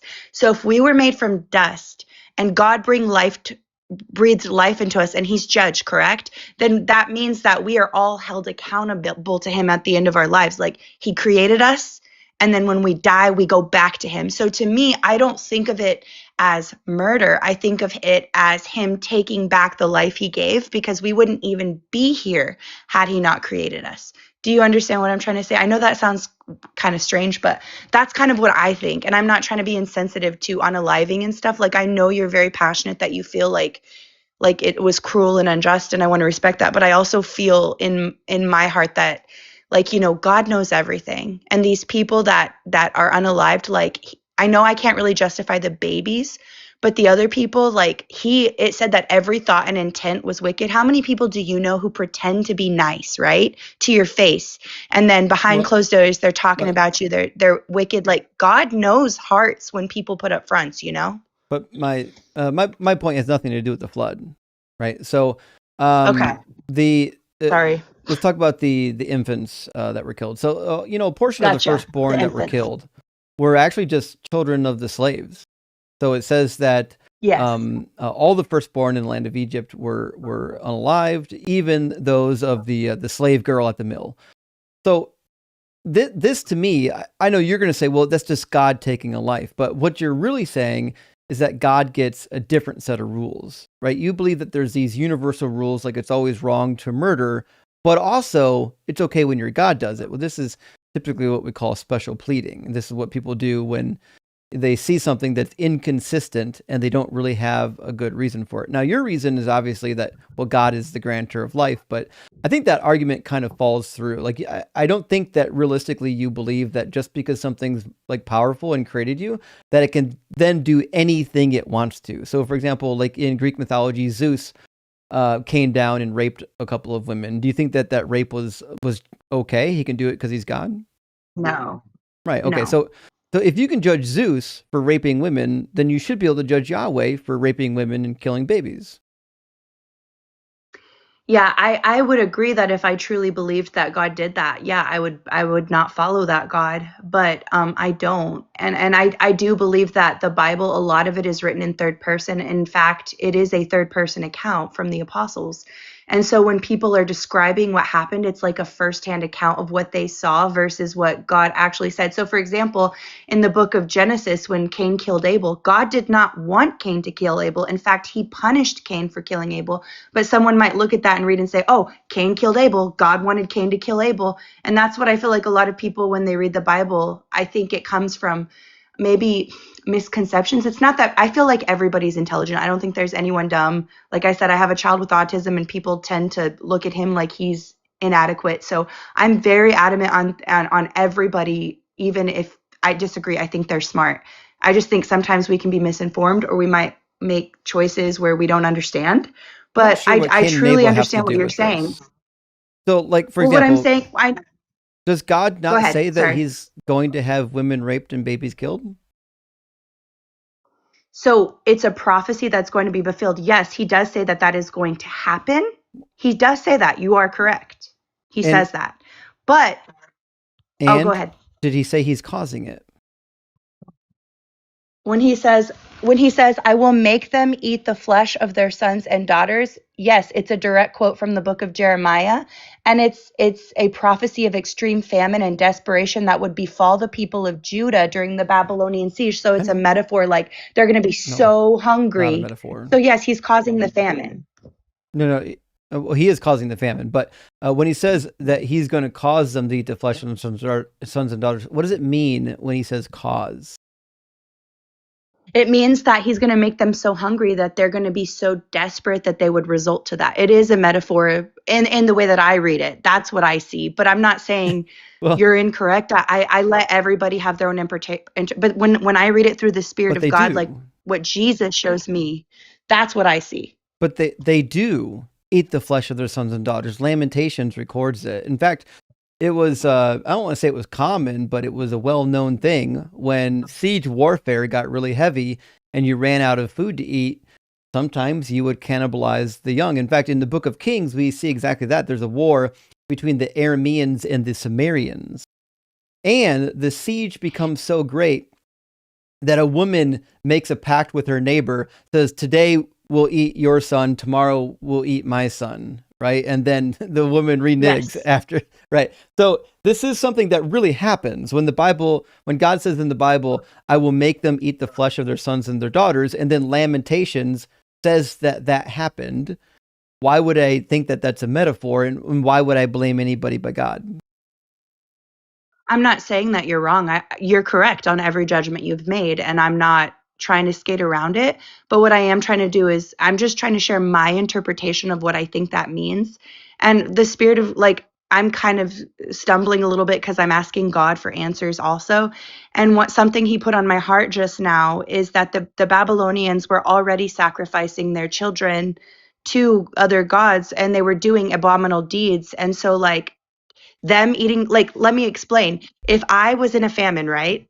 If I was in a famine and I was hungry, I wouldn't even eat my dog, like, nonetheless my child. Like, I wouldn't even, like, I'd be the first to go, because first, my survival skills are that of inadequate, but I would be the first to go, and I'd be like, bye Felicia, like, I'm not staying here. So I would not result into, hurting my child. So for someone to get so hungry that they want to eat their child, whether it's God's judgment or not, I think that's a wicked person. Because for me, like, I would put my child above myself if I'm a good mother. So God was saying, like, that's what was going to happen, because they're already wicked. They have wicked hearts. He was saying, I will make you eat, but it's actually their own hearts doing it because they're wicked. Because the thing is if God is going to cause a famine, you still don't have to do that to your child. You can still just die, but they did that. So you're right. It is recorded, but is that God or is that them? That's my question to you. So God's causing it, right? So you're saying this is God's punishment. This is God's bringing of justice, right? So yes. If God's causing this to happen as his form of justice, he has infinite methods of dispensing justice, right? Yes. Okay. So if God has infinite methods of dispensing justice, it means he could have punished these people any way that he wanted to. Also, I would keep in mind that in Jeremiah 19:9, the verse that you quoted, this is what he's doing to his own people. So he's allowing this to happen to the people in Jerusalem. Well, his own people crucified Jesus too. You got to remember that. So there's judgments. I'm not worried about that. That was planned. Bible says, Ephesians chapter 1 and Revelation chapter 13, that this was planned before the foundation of the world. This wasn't something that happened by accident. Jesus says that he must be crucified in order to fulfill the scriptures. So we can't blame the Jews for crucifying Jesus. God planned it all along. So the question is, you're correct there. Yeah. The people in Jerusalem were forced to cannibalize their own children as punishment for what they've done. And God has infinite numbers of ways to punish people. Could he have punished them in a method that didn't result in cannibalizing children? I do think he could have. And, even as a Christian, like, I hope this doesn't make me look stupid. It probably does. I feel like a lot of Christians on these lives are afraid to admit that they've wrestled with the same questions. Like, they've I don't want to be like I don't know how to say it in words. What am I trying to say? Like, I've asked God hard questions before too. Like, I've asked God hard questions, like, for me, even with, like, David and what he did to Bathsheba and how he was still a man after God's own heart. Like, I understand the infinite of his forgiveness, but I think that was wrong because he did things to her that he shouldn't have done, and then unalived his husband. And just like there are certain things that I have questioned and stuff, but like I don't claim to know everything. I know the Bible very, very, very well, but even knowing the scriptures to a T, there are still things I don't know. Does that make sense? There are still things that I can just look at you and say, you know, I don't know. And I hope that doesn't make I think Christians are afraid to say that, because if we say that, we're afraid that then it makes us look like we don't have faith. But I've actually found that when I question God, like how Job questioned God when he came to him and asked him hard questions, and even Jesus questioned God when he said, "Why have you forsaken me?" Like that's when my faith has grown. So I can say that I don't have all the answers, but I do believe wholeheartedly that he is good. I just think that there's a lot we don't understand. And I want to ask you this. What is your belief on the gospel? Like, what did you believe about the gospel when you believed in God? I believe the same thing every Christian did. Romans 10:9-10, confess with your mouth that Jesus Christ is Lord, and believe in your heart that God raised him from the dead, so on and so forth. Every Christian kind of usually has a pretty simple grasp on the gospel message. So I think my question is, we focus on. Oh, go ahead. I don't want to talk over you. Go ahead. I think the problem with the gospel message is I don't think that it's good news, and I don't think that it matches what we find in the Hebrew Bible, right? So the gospel essentially is like Jesus had to die for your sins because otherwise God is going to send you into the eternal fire. Matthew 25 says it, Matthew 5 says it, and a bunch of other passages. So God is so mad that you're not perfect that he's going to roast you alive for either ever or until annihilation, like Revelation 21, lake of fire. So that's why Jesus had to come and die for your sins. But to me, this is a really bad false dichotomy, because in the Hebrew Bible, we're not told that God's roasting anybody in hellfire. That's not a thing, right? This is something that is brand new in the New Testament. It's not actually in the Hebrew Bible, and it doesn't seem to be necessary. Like it's like God, if God said, "Listen, there's some people that listen, they're really sinful. I don't think they need to be up here with me," right? He could have made another world for them to live. Like, okay, in the afterlife, you people that don't want to come with me, go fuck off over here on this. Go to Kolob with the Mormons, right? He could have done that. The roasting people alive for infinity is never a fair punishment for any amount of crime, and not especially for people who just don't believe in this God. Right. So I don't believe in this God. I don't think I've committed any more sins than you or anyone else. I think we're all just normal people out here. But the fact that you believe and follow this God and I can't believe in this God means that I'm going to get lit on fire forever. I fail to see how that's a rational response. Well, I mean, Jesus loves you. You never know. You might find him again. I'm not saying you I'm not trying to force my way, but I'm not saying you're going to hell. Like it's not over till it's over. So the thing is you're telling me that the reason that you don't believe in God is because what I got from this, and I just want to make sure, because sometimes I have a hard time understanding. My brain goes 1,000 miles a minute. But you're saying that you have a hard time believing in a God that would eternally send people to hellfire. Like if he you think a God that existed would be someone who might put them in another place where they can work their way to be good again or something, instead of just giving them one chance or sending them to hell for all eternity for a few bad choices. Is that the point you were trying to make? Yeah, a little bit. So, for example, what I'm saying, not only does the hell concept of the New Testament not make any sense, it's grossly unjust, but it is also not part of proper Judaism. So, if you read the Jewish text, what we find is that a lot of times there is no being lit on fire forever, and also even the ones who do believe in it, sometimes they're like, no, maximum of 12 months. Nobody's so bad that you should be lit on fire for all of eternity. That doesn't come along until after the Old Testament's completed. After the Old Testament's completed, these new ideas evolve about hell because they get introduced to the Greeks, and the Greeks have Hades. And so the idea of the afterlife in Judaism gets copied basically off of the Greeks. And then by the time of Jesus, they just find ways to make it worse, right? And then the Catholics have purgatory. So everybody has their own thing. Right. Yeah. And then I don't think the Mormons believe in hell. They've got a different thing. They believe in planets. They've got like a hell where the souls go for a temporary time period after they die. They don't believe in eternal conscious torment.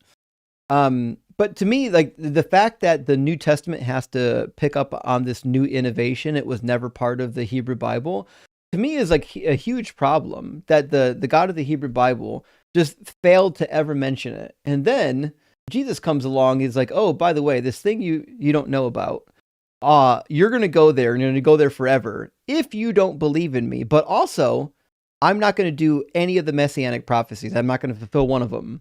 You have to believe anyways. Yeah. That's been something like when you know, because I have family members and I have people in my life that I love a lot. And according to the Bible, you know, they would be going to hell, right? According to the scriptures.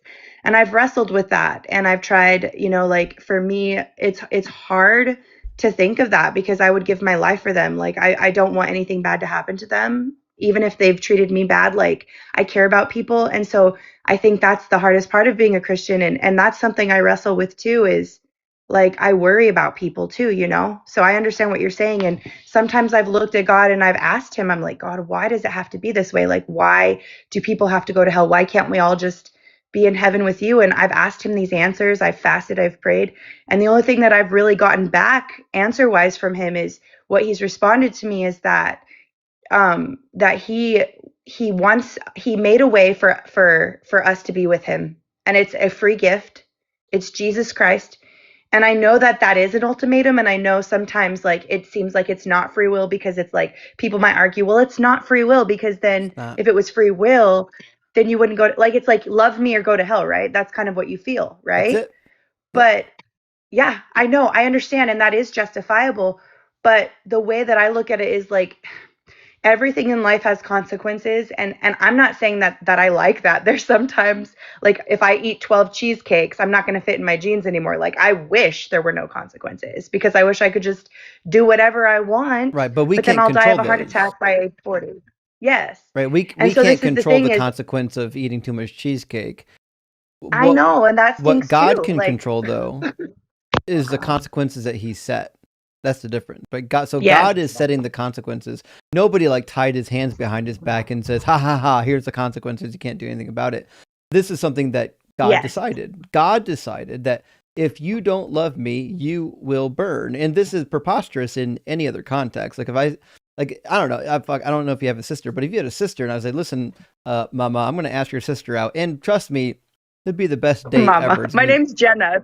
My name's Jenna, if you want to know my name. All right, Jenna, if you had a sister, I was like, listen, I'm going to ask your sister out, and I promise I'll be, you know, the best boyfriend she'll ever have. But if she says no to me, I am going to light her on fire and put her in my basement.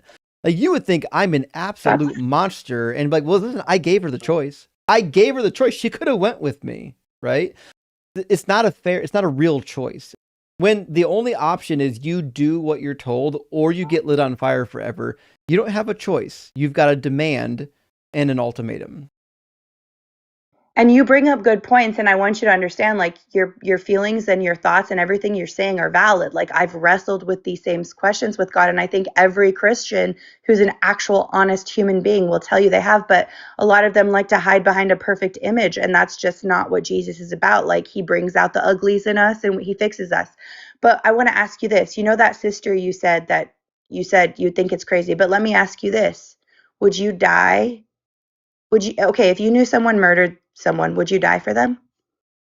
Depends on who it was. I'd die for my son. Okay, you'd die for your son. Okay. Would you die for a prostitute?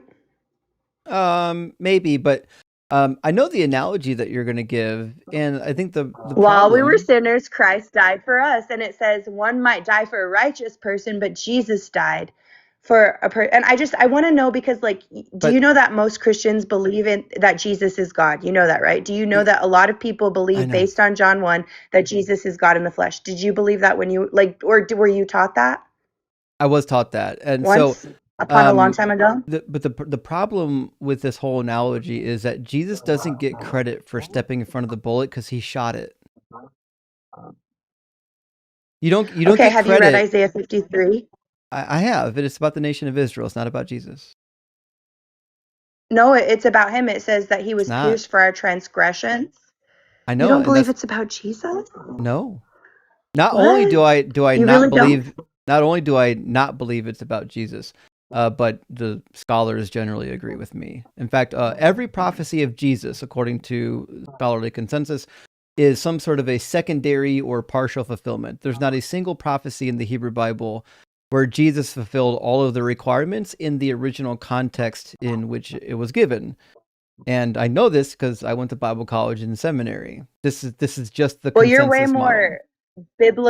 you're way more biblically scholared than me. I'm not going to lie. I didn't go to no biblical college or anything, but I am just a regular nobody stay-at-home mom who has read the Bible billions of times, not to learn anything, but because I sought it desperately. My Bible is soaked in tears, so like it's very important to me. I love it. I You're ahead love of God. most people. I don't think so. I'm just saying I may not be as biblically scholared as you, so I'm not going to try to but I do truly believe that Isaiah 53 is about Jesus, and I truly believe the Holy Spirit showed me that. But I'm not going to say that you're wrong. I'm just saying that's how I feel. Like that's truly what I believe. Let me lay down the groundwork for why most scholars, especially Jewish scholars, would say that it's about the nation of Israel. Is because the prophet of Deutero-Isaiah, that's chapter 40 to 55, it was written at a different time period and slightly different verbiage package than First Isaiah, and it was distributed separately from First Isaiah for a while as well. So whoever wrote this was writing towards the end of the Babylonian exile, and he tells you who the servant is on like 8 or 9 different occasions leading up to chapter 53. So I'm letting the context of Isaiah tell me who the servant is. So we find at the very beginning of the pericope 41:8-9, he says, "You, Israel, are my servant, Jacob, whom I've chosen, the offspring of Abraham, my friend, you who took from the ends of the earth and called from its furthest corner, saying to you, you are my servant. I have chosen you and not cast you off." Okay, boom. Right at the beginning of the section, it's the servant of Israel. Next chapter says, "You are my witnesses." So that's plural. "You're my witnesses, says the Lord, and my servant," that's singular, "whom I've chosen." So the nation of Israel / Jacob is being personified throughout this section of text as a singular servant, and it goes on and on and on. It goes at 44, 44:21, 45. It shows up in 48 and in 49. But my favorite is 48:20, because this gets to the theme of Second Isaiah. The theme of Second Isaiah is that the servant has now paid the price in Babylon. It says they've received double for their sins. They've paid the price and the price for the nations. And it says, "Go out from Babylon, flee from Chaldea, declare this with a shout of joy, proclaim it, send it forth to the ends of the earth, and say that the Lord has redeemed his servant Jacob."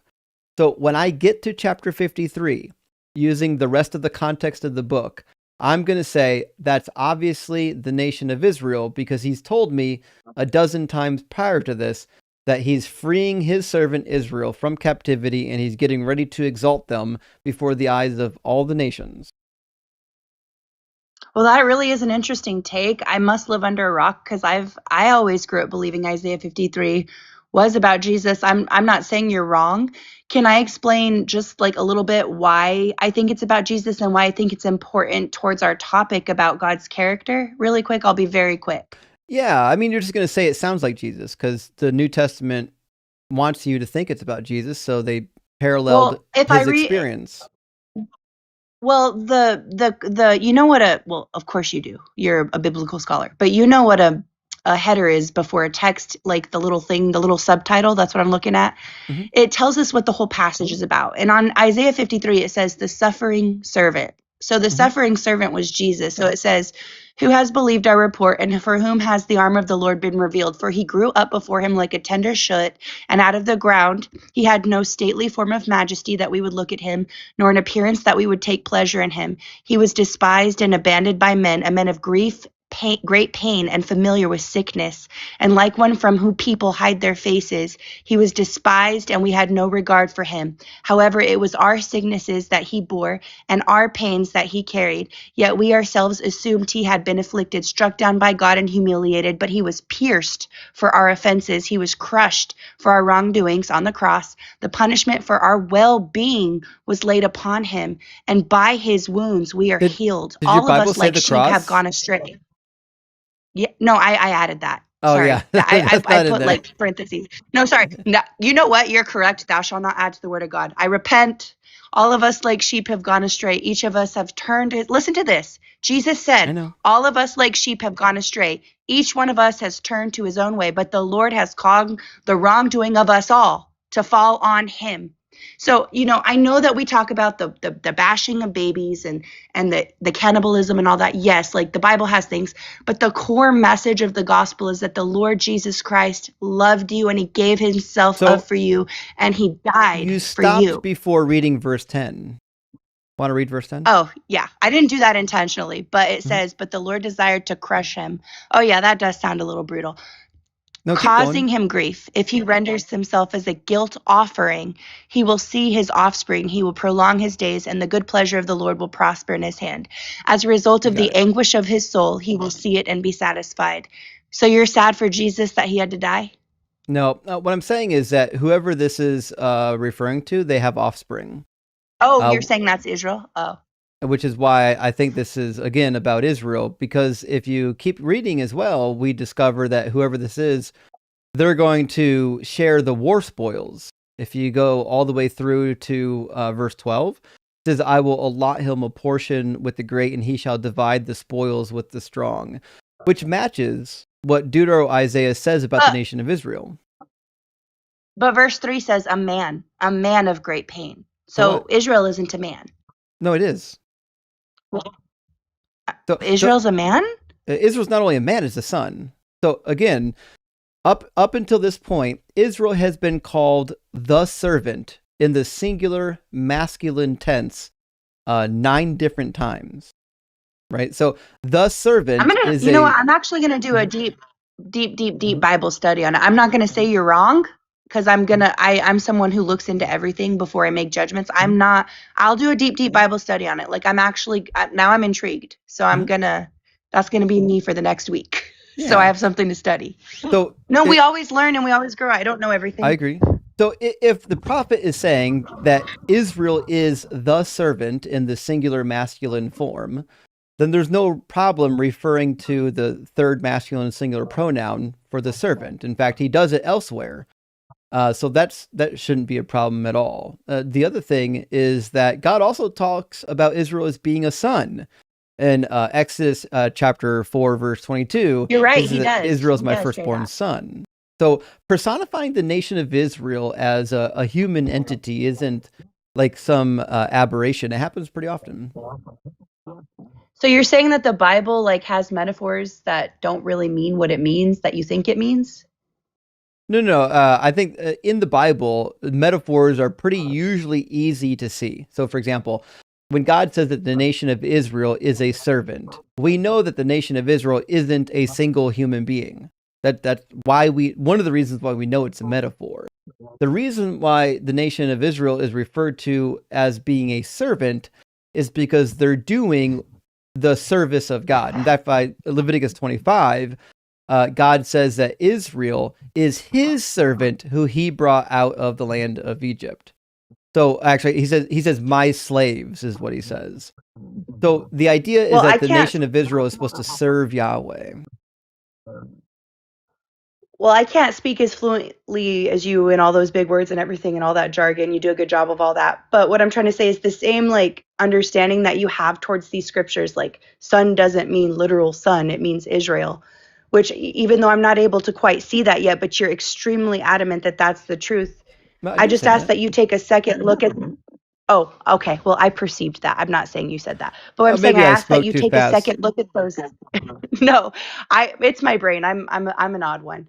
But those those scriptures about the babies and all that, just apply that same like is there something more here, and read the preceding, and like, just because the thing is like, I'm not saying you're wrong or anything, and I'm not saying I'm right, but I just think that we can both dive down deeper. Like, I'm going to delve into something that I think I might be wrong on, and maybe just look a little bit closer at those verses, because I think you'll be quite surprised to find that it may not be what you thought it meant.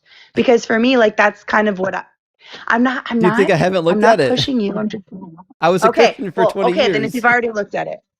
Okay, because to be in all fairness, I always thought Isaiah 53 was about Jesus. And I still do, but I'm still going to look into it. Because that's what we're told from the church, right? But if you read any critical scholarship on it, you'll find that it's not really the case. And I'm not saying I don't listen to the church. No. I'm not saying that the metaphor is being made by me. God makes the metaphor. In fact, the one about the son, Exodus 4:22, the instruction says, "Then you will say to Pharaoh, 'Thus saith the Lord, Israel is my firstborn son.'" So God himself makes the metaphor. God says, "The nation of Israel is my firstborn son." In Isaiah, God says that the nation of Israel is my servant in the singular. I'm not inventing a metaphor out of nowhere. The text literally tells you it's a metaphor, unless you think that there's only one individual in the entire nation of Israel.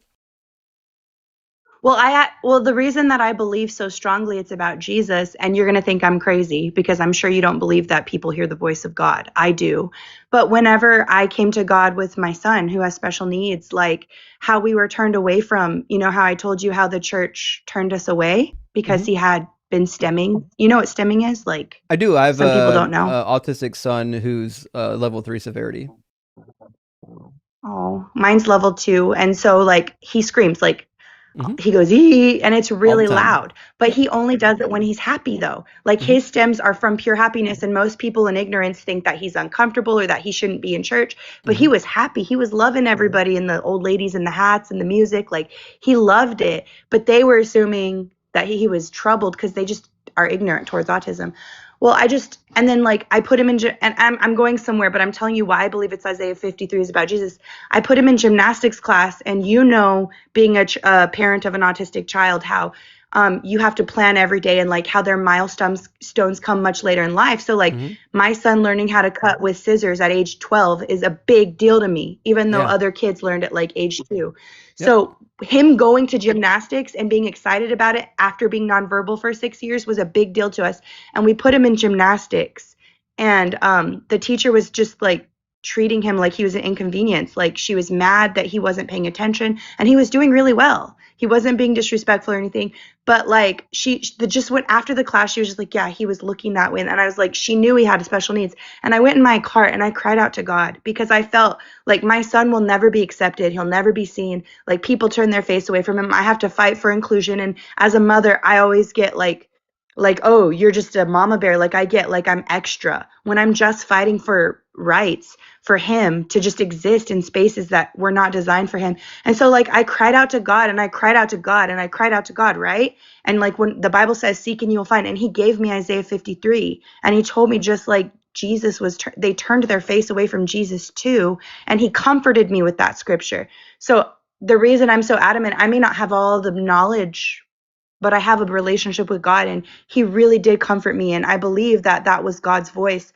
And so that's why I'm sorry I gave you the backstory, but like sometimes not like how you say faith and like, I don't claim to know everything, but I have faith and I have a relationship with God, and he's comforted me and given me scriptures in moments that like, I didn't think of Isaiah 53. I didn't even really like, that's the Old Testament. I'm a New Testament Bible thumper. Like the Old Testament's a little scary sometimes, but like with God, like he spoke that into my heart in that moment. He was like, I understand. And he was like, I was turned away from too. Like, and I understand what you're feeling with your son because I felt it all. I felt everything you're feeling because I was asking him on the porch swing. I was like, God, because I ask him these questions. I say, God, how could you possibly understand what it feels like to have a special needs kid? And I've told him, I was like, why did you, like, I'm living a hard life. How could you understand, God, the people who stare at us in the store? How could you say this is good? I've asked him those questions. And then he's like, Jenna, Isaiah 53. And he gave that to me like, I understand. I've been through things too, And so that's why I'm very adamant on it. So I'm sorry, I can't like understand logic sometimes because of my faith, like because I hear his voice. Sometimes I don't fit in with church people. They don't like me because I hear his voice and they're like, Bible, Bible, Bible, Bible. And I read the Bible, but there's some things that God speaks more than the Bible, you know? Like, I can't explain it. Most people, a lot of religious people think that they hear from God. It's not unique to Christians. We find it in Islam, find it in other religions. So you're not unique. You're not like the only one who claims to be in this position. But what I would say is, like, listen, I find it highly improbable that there's a God that will speak Bible verses to you. He'll come down and intervene in your life, right, to make sure that you are comforted by these Bible passages. But then also, he won't do anything about childhood cancer. There are 3 million children that die every year of starvation, even though Jesus said in Matthew chapter 6, don't even worry about what you eat or what clothes you will wear, right? And he says, look at the birds, right? So the reality is, like, to me, when I hear people talk about how God, like, intervenes in their life in some, minute way, to me, all I'm thinking is, like, that's great. That's probably just in your head, because if God is going to, I don't know, make time to do that, but he's not going to make time to make sure that 3 million children a year don't die of starvation, to me, this is like a preposterous God, that he cares more about whether or not you feel good in that moment than whether or not the child's dying of starvation is being able to eat that night. No, I understand what you're saying. Like, I'm not, like, you make good sense, and I understand where you're coming from. Like I said, I've wrestled with those same questions, especially having a special needs child and seeing everybody brag about how their kid's the star of the baseball team, or their kids are making straight A's, and my son's biting himself and still not potty trained at age 6, and every day is really hard. I get it. And I've had those hard questions with God, and I almost walked away from my faith at one point. And I didn't. Because to me, the only thing worse than death is losing God. Like, the only thing worse than having the worst things happen, like, I can take hell and back, but if I lose God, I've lost everything. And that's my faith, and that's my personal conviction. And I'm not putting that on anyone else, but I love God that much. Like, I love him so much. And I know it doesn't make sense to other people. And I'm sorry. I want other people to know him like I do, but I can't do that.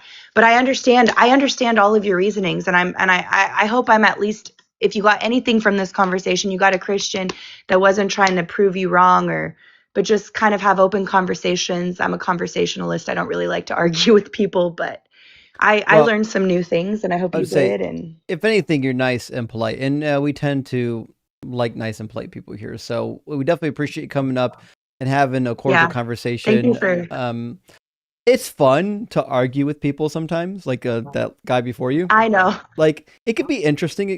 It could be entertaining. A lot of people tune in to watch when you have those discussions. But the reality is, if all of our discussions were that way, I'd probably go crazy. So I appreciate you coming in and having a polite conversation with us. Of course. I don't think I'd be able to have an argument just because I don't know.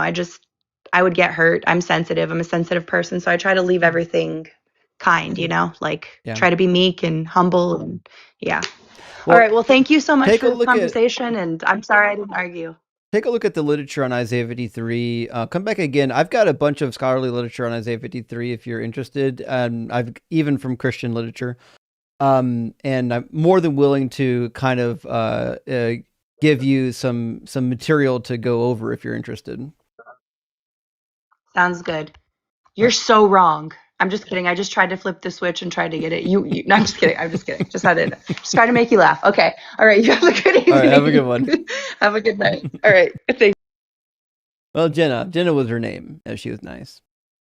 I do remember being young and thinking that I was hearing from God as well. But, once you leave the faith, it's pretty easy to navigate those situations and realize that you weren't. But at least, it seems like she's at least trying to wrestle with stuff, which is really helpful. A lot of people never wrestle. They just kind of dig their heels in and do like the nuh-uh, Ben, thank you for the super chat. Says Apostle Logic's profile pic is really something. Apparently, Jesus spent his time in hell pumping iron and taking roids. I know. His PFP is wild. It's funny. It's funny and sad because I remember being young and thinking like pictures of ripped Jesus was cool too. You know what I mean? Like there's that famous photo of Jesus like super ripped, like doing push-ups. It has the cross on his back. It says, sin of the world or something. It's ridiculous, but there is an age, like young, testosterone-filled men. There's an age where you think that kind of stuff is interesting or cool. Reverend 8 says Apostle agrees he didn't make his argument yet, but says you strawmanned it. This weirdo should be banned from voting or breeding. And trust me, I would take both of those. Both of those bans I would accept for him.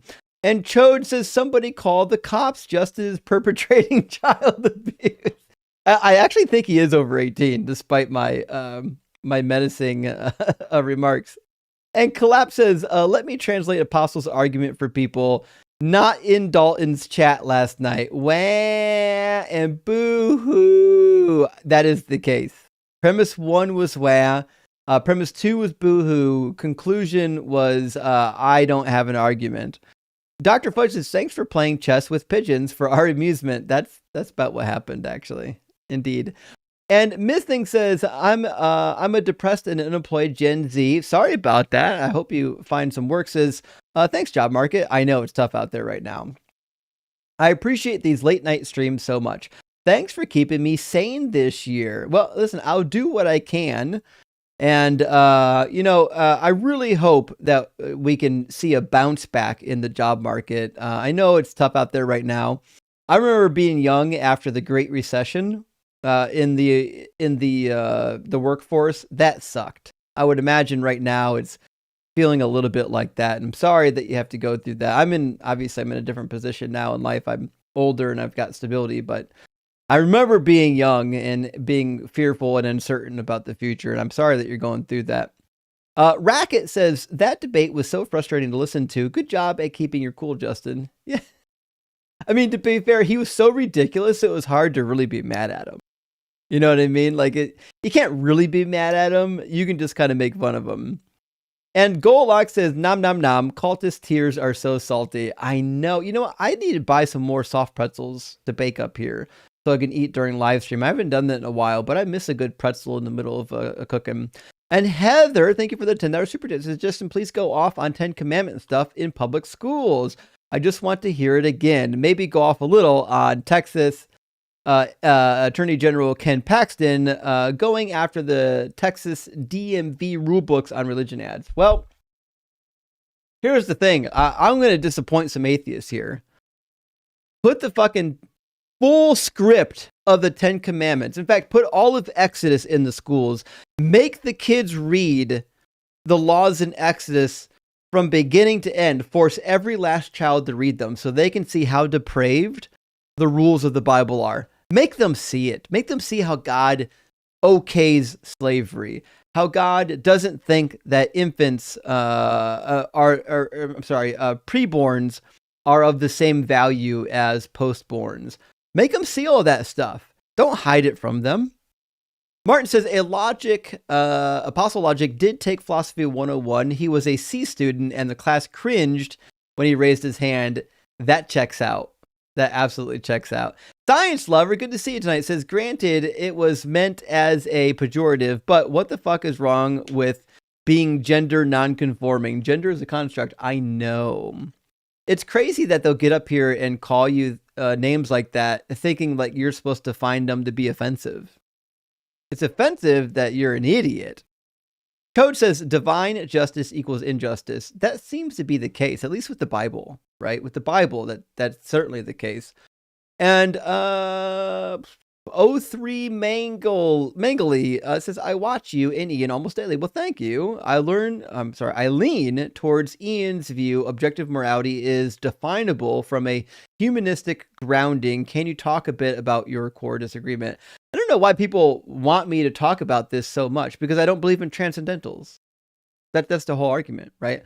So Ian's argument requires some sort of like Platonic forms or transcendentals to exist, right? Because he's tying his objective moralities to the laws of logic and so on and so forth, right? So the reality is, if you're not a Platonist or you don't believe in Platonic forms and you don't believe in transcendentals, then like it's really hard to justify that argument. And I don't believe in any transcendental categories.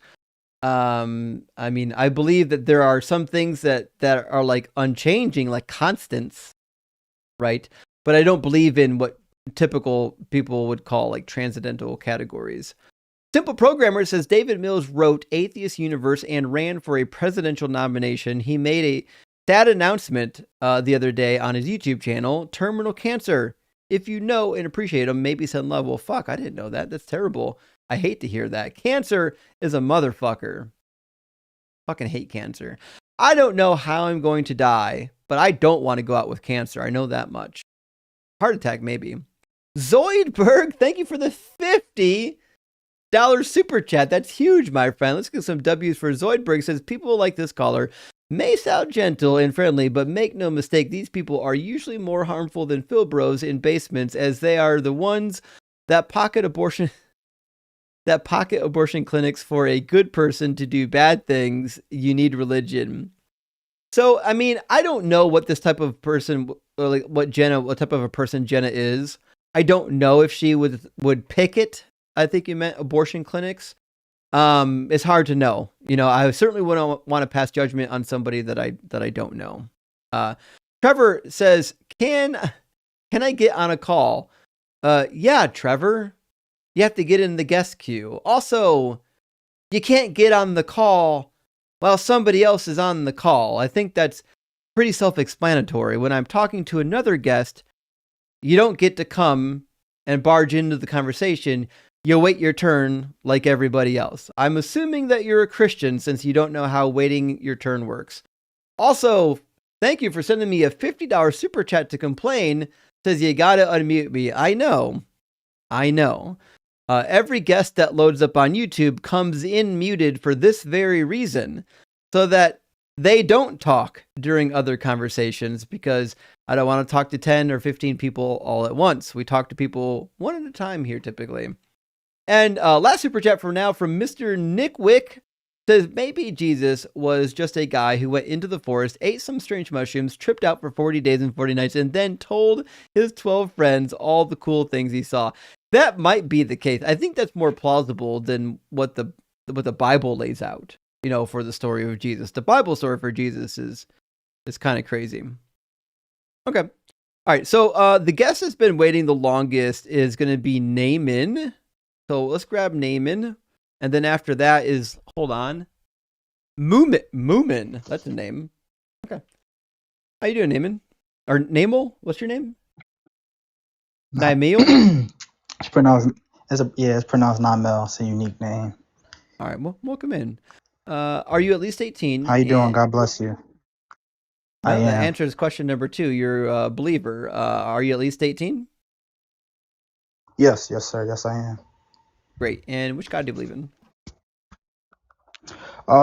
Just kind of wanted what's your purpose behind deconstructing? Like, my purpose right now is to get an answer to the question. Which God do you believe in? Oh, Christian, biblical God, gotcha. Yahweh. Okay. What do you think is the? I didn't hear that part. Pardon me. Oh, that's all right. What do you think is the best evidence or argument for the Christian God being real? Jesus' existence, the best evidence that anybody would have for the Christian God being real. Does Muhammad's existence prove that his religion is true? True? No. Real? Yes. Okay. So, you don't have to prove that Jesus is real. I agree with you. I think Jesus probably was a real person, but I don't see what that has to do with the validity of Christianity. What does that have to do with Christianity being true? Well, if Jesus was real, that means he really died and rose again. If he was crucified and rose again, as per the scripture. Not what that means. No, Jesus being real has nothing to do with the mythology written about him. It would validate the quote unquote mythology written about him. No, it wouldn't. You don't believe that if you die, metaphorically speaking or hypothetically speaking, if you died and rose again and somebody wrote a story about the things that you told them, you don't think their testimony of you would be valid to you making the claim to be divine if that's what you claimed? No, because it's common. There's a bunch of accounts of people who resurrected from the dead in the ancient world. Some of them even fucking Jewish. So like this isn't like something that's interesting or even unique. Unless you believe that Aristeus rose from the dead and he's one of the Greek gods now. On his own power? I mean, there's a difference between rising according to your own power and then being risen through supernatural means. Yeah, he rose from the dead by his own power. He's now one of the gods. He's got a statue next to Apollos in the old Proconnesus district of Rome. And does he have any witness? Like, are there any witnesses? What are the accounts? Yep. Does anybody testify of him, or is this just Yep, okay. It's recorded in Book 4 of Herodotus' history. It's recorded by Pliny the Elder. It's recorded by Apollonius. It's recorded by Diodorus and Plutarch. Okay. But you don't believe he rose from the dead, do you? Absolutely not. Right. Okay. So by the same token, you're going to deny Aristeus. I'm going to deny Jesus. Also, the New Testament is full of things that are just demonstrably untrue. So even if Jesus was the only person who ever claimed to rise from the dead, based on the fact that the New Testament is so full of things that are demonstrably untrue, I'm not like inclined to believe the resurrection bit, you know? Me definitely not inclined to believe it. I wouldn't tell anybody to blindly believe. I would account that faith or anything that you're putting your trust in should definitely go according to the standard of where the evidence leads to. So I'm not a blind. While I do support my fellow brothers and sisters in Christ who blindly believe, I do think there is something to be said about actually getting yourself educating yourself in the faith and in the history thereof to be able to properly advocate for it. I couldn't agree more. I think people who are associated with Christianity, whether you're a believer or an ex-believer, should know this Bible and the scholarship around it as much as humanly possible, because that's why I'm not a Christian anymore, because I actually studied the Bible and it's just demonstrably untrue. Like, Jesus is supposed to be descendant from King David. In fact, it says in Samuel chapter 7, it says that he's going to come from the seed, from the body of David. Does Jesus come from the body of David? Yes, he is associated with the bloodline. Right, but does he come from the actual seed of David? 2 Samuel 7 I mean, says it does trace back to David. I mean, it does. If my great great great great great great great great great great great great great great great great grandson comes about, he obviously comes through my seed. Right, through but the that's seed the that problem. I'll put into the world. Who between Mary and Mary, who goes back to David? Because Joseph isn't his daddy. Okay. So how does he go back to David's seed? Both the lineages in Matthew and in Luke, so Matthew chapter 1, Luke chapter 3, both of them terminate in Joseph. But they share no blood. He can't come from the body of Joseph. So that means he's got to have a lineage to Mary. But we don't actually get a lineage of Mary, but we are told in Luke chapter 1 that Mary is of the daughters of Aaron, which means she's a Levite. So she's not even from David's tribe. Yeah, that's literally just the language. I mean, if we speaking on an account of relations or family relations, if I don't know if you're married or not, but I mean, technically you and your wife would share the same family by marriage. So Joseph and Mary would be family through marriage. That's why he was considered Jesus' father. But your Jesus' stepfather. Your tribal allotment comes through your dad. Which would still be valid. Right. which is why Jesus would And have who been was recognized Jesus' as dad? on earth. Yeah. Joseph. He was considered Jesus' father. But he wasn't the He was father. recognized as Jesus' father. He adopted Jesus. I mean, So again, he'd Samuel. still be his father, though. Samuel. It's adorable that you think that matters. 2 Samuel chapter 7, verse 12 says that the line is going to come from David's physical body. Jesus doesn't come from the physical body of David, which means he's not a real heir to this throne. Again, if I have a child that comes from my physical body, and there is a child that comes later on from my child's physical body, he does come from my seed. I think you're confused. Jesus does not come from the physical body of Joseph, which means it doesn't matter if Joseph's lineage goes all the way back to David. If Jesus doesn't come from the physical body of Joseph, then he doesn't come from the physical seed of David.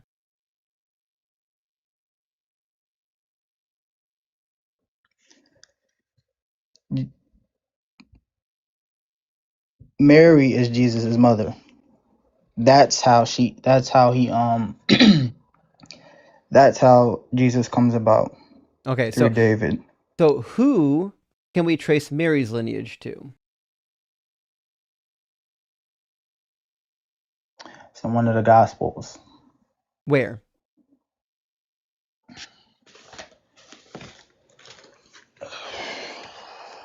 I've got my Bible open, ready to go.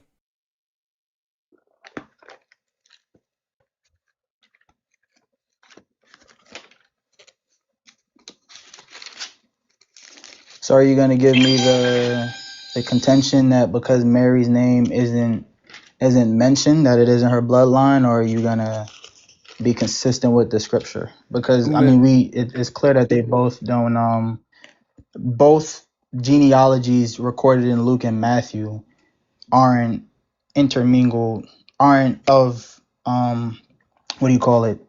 They both aren't, they're not the same. Like, they are the same, but they're not the same. Like, they all trace back to Abraham, but they do not. They're different.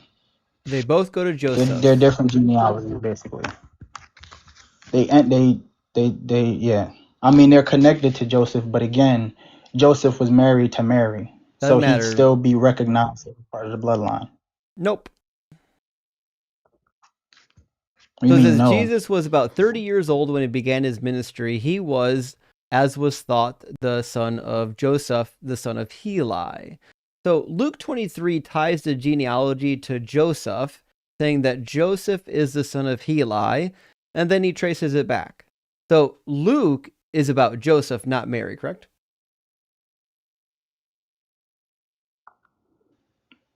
Yeah. Okay. Now, where can I find Mary's lineage? Probably Matthew.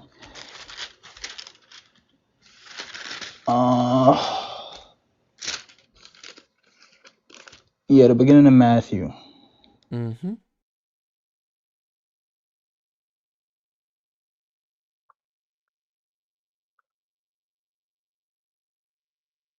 Verse 16. What's your contention? Yeah, it says Jacob, the father of Joseph. So again, the lineage in Matthew is for Joseph, not for Mary. So we don't have Mary's lineage. What we have is two different lineages of Joseph. And it says in Luke chapter 1 that Mary was the sister of Elizabeth, and Elizabeth was from the line of Aaron, which means that she wasn't from the line of David. David was from the line of Judah. Aaron was a different line.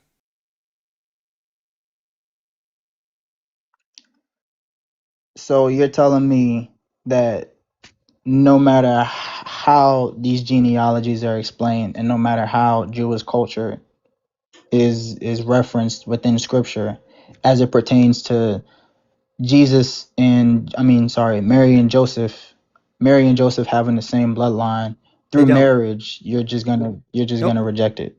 They don't. That's not how that works. So between the two of us, I've actually studied Jewish culture in the ancient Near East. You haven't. So your genetic lineage for the tribe that you come from always comes through your daddy.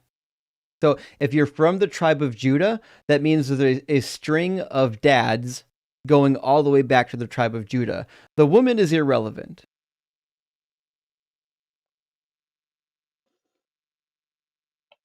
But Jesus was literally birthed through Mary, who again is of the seed of David. No, she's not. She's of the seed of Aaron.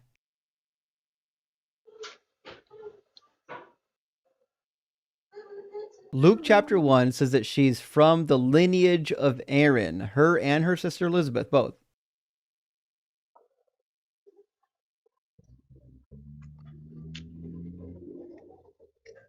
And I don't really know, because you're just gonna keep refuting. I mean, Jesus coming from David the text makes it clear. No, it doesn't. So we'll try this again. So David has a physical lineage. That's where the Messiah is going to come from. It terminates in Matthew and Luke, both of them with Joseph. Mary's lineage doesn't go back to David, it goes back to Aaron, which means Mary's lineage is irrelevant here.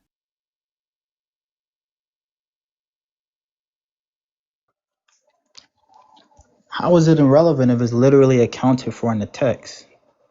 It's not accounted for in the text. She's not from the tribe of Judah, which means she's not from even the same tribe as King David. David is from Judah. You can't come from David's line and then not be from the tribe of Judah. How is Mary not from? How is she not a descendant of the tribe of Judah? Because her and her sister were from the tribe of Aaron. They were Levites. Their daddies were Levites.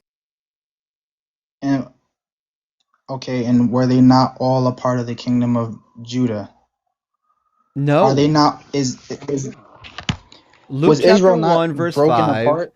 says that they belong to the priestly order of Abijah. His wife descended from the daughters of Aaron. So Elizabeth and Mary, because they're sisters, descended from Aaron's lineage, not from the Judean lineage. And Judah was the brother of Levi. They're different lineages. So if you're going to be from David, from where? If you're going to be from David, it's incumbent that you're from the tribe of Judah at a minimum. Where does that tribe stem from? What's the origin of that tribe? Stems from Jacob, but we're not concerned with Jacob. We're concerned with David. So that means they would ultimately connect, because it would still come through that seed. It doesn't matter if they're if all they connect sometime if prior to David. Just because the lineage converges, or we'll say they connect prior to David, doesn't mean that everybody who comes later is from David's lineage. That's literally exactly what it means, which is why the origin story goes remotely back what to that Adam means. And even goes back to I had never thought I'd have to draw this out on a picture. Hold on, I gotta get my drawing pad open now. I mean, both of the account stories go back to the beginning, with Matthew going back to Abraham, which is the father of the faith, who sets up the faith through righteousness. None of that matters. What matters is who comes from David. How does it not matter if that's the origin? What matters is who comes from David. And where did David come from? And where did they come from? David came from the tribe of Judah, which means if you're from David's line, you must be of the tribe of Judah. There's no way around it. There's no way of coming from David and not also being a member of his tribe. Not how that works.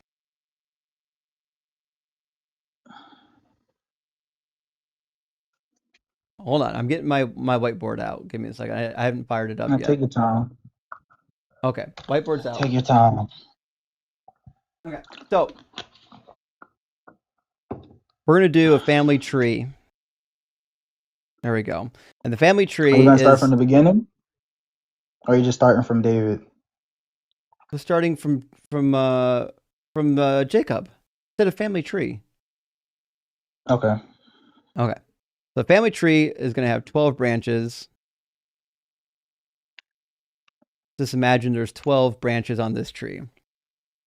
Now, down here, we're just going to call this Jacob because that's the source of the branches.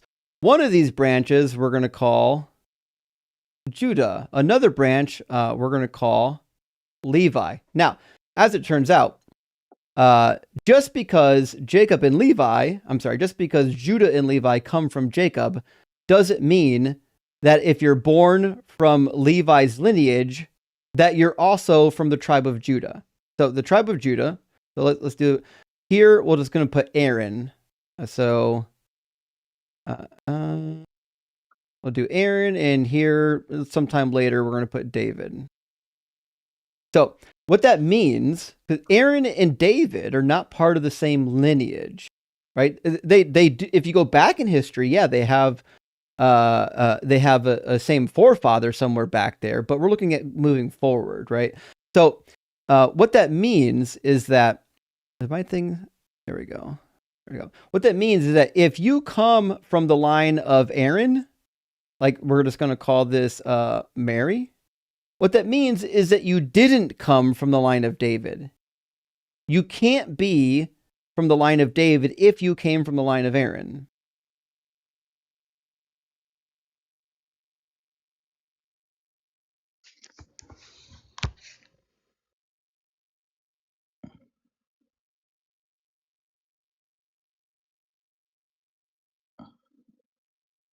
Can I contend? Yeah. Do you understand the problem? I mean, I understand the point you're trying to make, but I don't. It's not even what I think. You're just separating them when they're not separated. They are Like they're separated. still a part of the same family origin. It doesn't matter.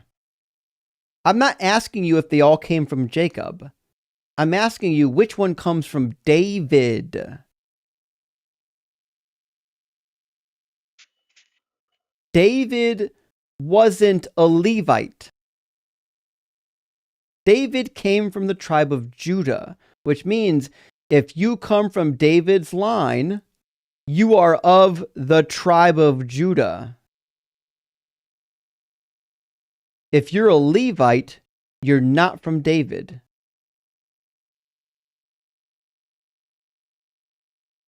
So you just, I mean, you're just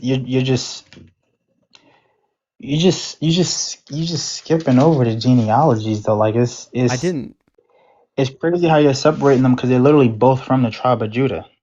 They're not. No, they're not. How many children did Jacob have?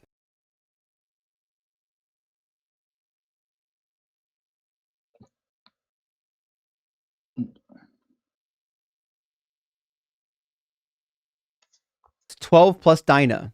There's 12 boys and one Dinah. There might be more girls, we don't know about them. So each one of those boys became a tribe, except for Joseph. Joseph got split in two. That's how you get Ephraim and Manasseh, or Ephraim is the best way to say that. So you've got 12 individuals that all have their own lineages downstream. All of them have the same lineage. So, for example, I've got a twin brother, right? Now, I got cousins too.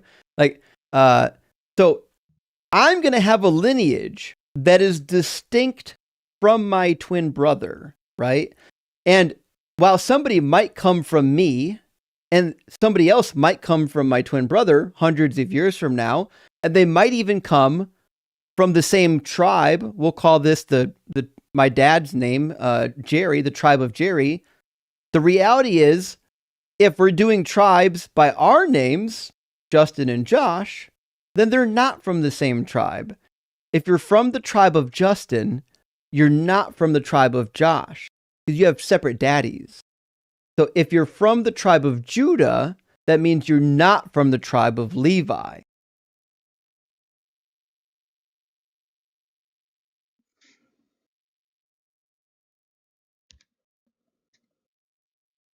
I don't really think there's anything I can show you. I just feel like everything I'll show you, you're just gonna refute it as it pertains to the genealogy. Yeah, because I've I mean, it. I've got the information. Mary and Elizabeth were cousins, so even if them being tied to Levi does not negate the rest of the bloodline that would still be through Joseph. No, if they're not from the tribe of Judah, to Judah, it's not hard. If they're not from the tribe of Judah, what that means is that they're not from David. And who said that Mary wasn't from the tribe of Judah? Luke.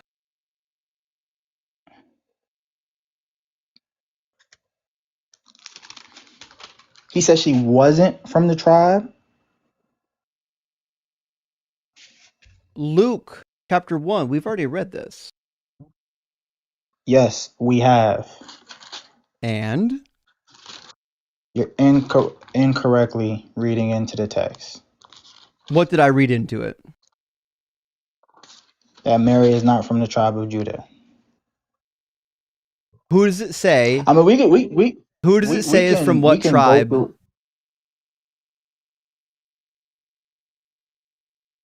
We can go through it line by line.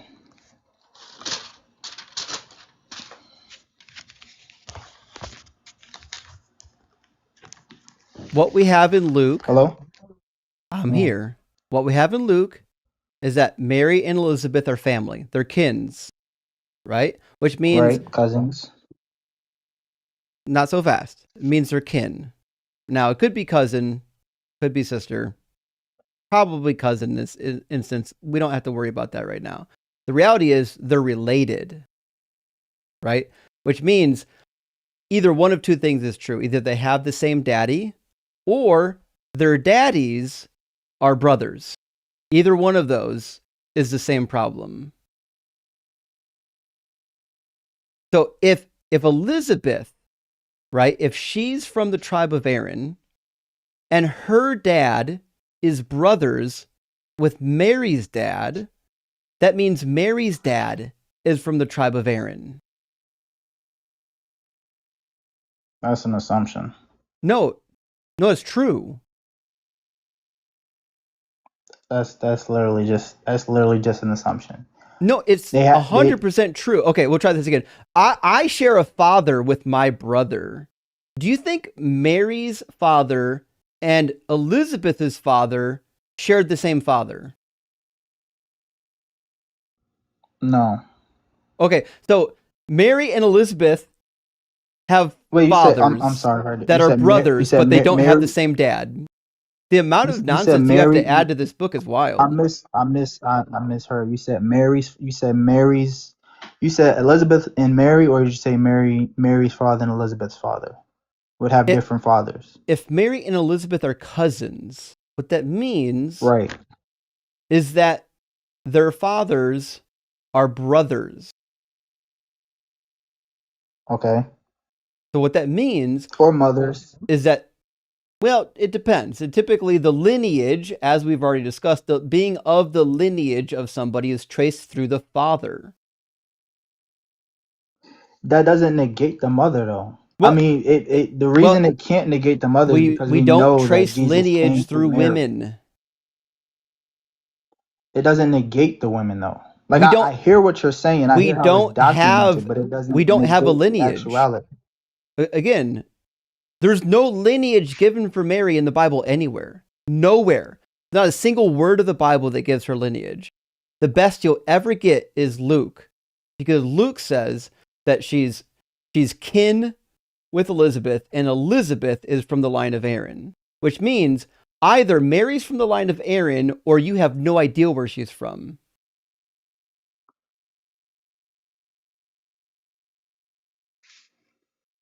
I mean, I don't know. That's just it's a crazy twisting of the genealogies to me. That's I didn't twist anything. Find me her genealogy. Find me where you learn who her parents are and who her grandparents are. Show that to me. I mean, it would be in Luke, but of course you're just going to say that because it says Joseph and it doesn't say Mary, Yes. Yeah. When Luke says this is the genealogy of Joseph, I'm going to say, yeah, that's Joseph. In fact, this is not something I made up. This is what Christianity teaches, and it's been teaching this for all of Christendom. In fact, people have been talking about it as early as people have been writing about it. In Eusebius's work in the 4th century, he details the lineage and explains how it was that Joseph has 2 different daddies in the lineage. The church has never understood this to be about Mary ever. Well, I don't learn from the church. I'm solo scripture. I'm sure you are, which is why you haven't read it. Solo scripture in Jewish culture. I'd say zero scripture, and no way you know anything about Jewish culture. Definitely Jewish culture. I mean, Doubtful. According to the cultures and traditions. Name one tractate in the Talmud. I don't ascribe to the Talmud. Okay, so you don't know anything about Jewish culture then. Thanks for letting us know. Okay, so the reality is there's not a single lineage ever for Mary in the Bible at all. Unless you can find it for me. Can you find it for me? And you're going to keep denying it, so... I'm looking for it. Both of the lineages we've looked at so far clearly say it's about Joseph. And we just both recognize that the father's lineage, it was still recognized to be associated with the father. You said words that have no meanings. I'm asking you, both lineages in Matthew and Luke, both of them terminate in Joseph, don't they? They say him by name. Okay, and they say that he is the son of who?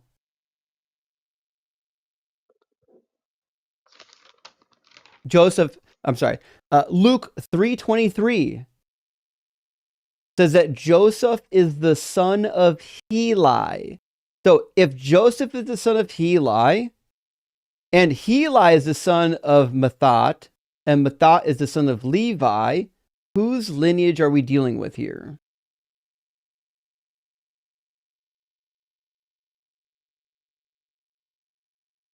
It still traces back to David.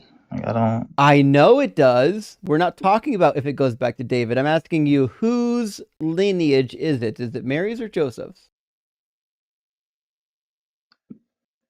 Mary's. It's still, again, Show it's still me Mary's. why I would think this is about Mary. Because it clearly says that Joseph is the son of Heli. Did they get this wrong? Did they translate this wrong? Should this say that Mary is the son of Heli? Is Mary a son? No, Mary's a daughter. Okay, so when it says that somebody is the son of Heli, who is it? It's attributing it to Joseph. Okay, Mary's husband. Okay, so Joseph is the son of who?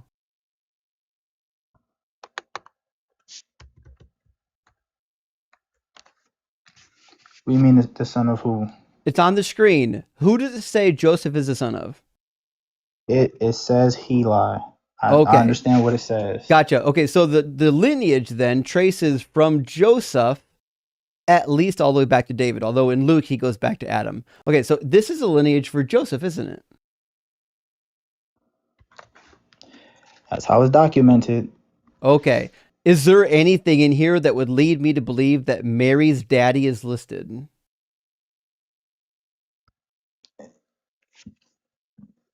I mean, Joseph and Mary were married, so I asked about Mary's daddy, her birth daddy. Is her birth daddy listed?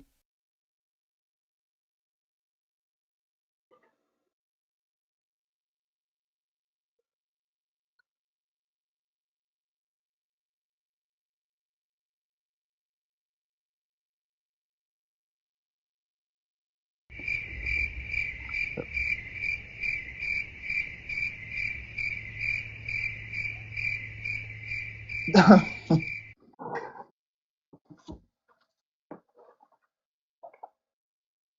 mean, how many times do you want to go over this? The answer is no. I'm waiting for you to be honest. We're going to go over it as many times as it takes for you to be honest. Is Mary's birth daddy listed, yes or no?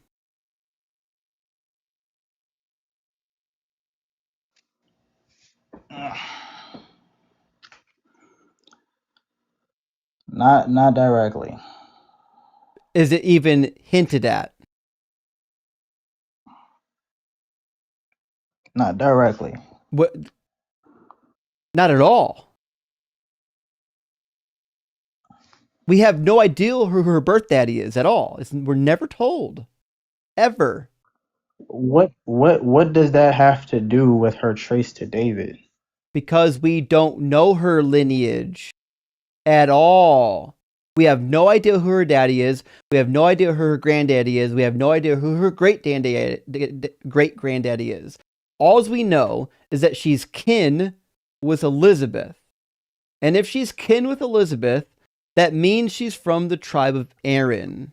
Because Elizabeth is from the tribe of Aaron. And your tribal allotment is passed through daddies.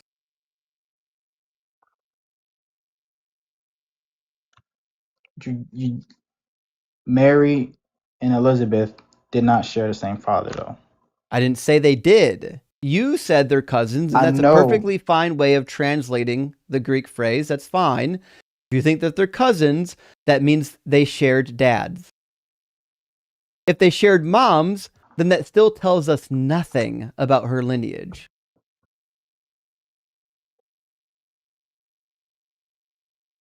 I don't know.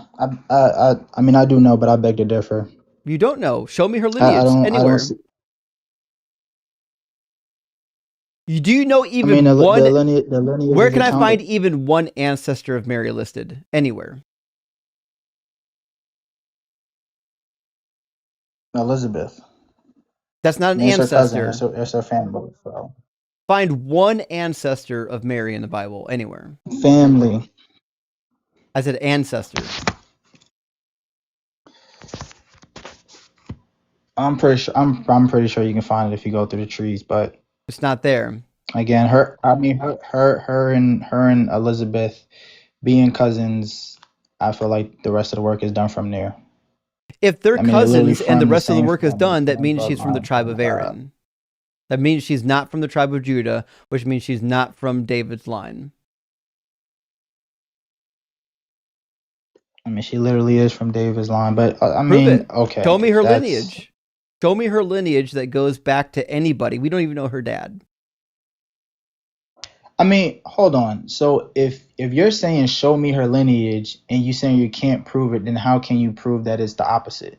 If you can, if you're saying that you can prove concrete that it's not, but the point that you're trying to make is that Mary can't be from the tribe, but you're also saying we don't have enough to know even if she is from the tribe. My point is the only data we have for Mary is that she is related to Elizabeth. And Elizabeth isn't from David's tribe, which means neither one of them are from David's tribe, unless you think that somehow there's some weird conjugal visits happening between mystery men from different tribes. Like maybe there's a guy from the tribe of Judah who slept with Mary's mother, who happened to be the sister of Elizabeth's mother.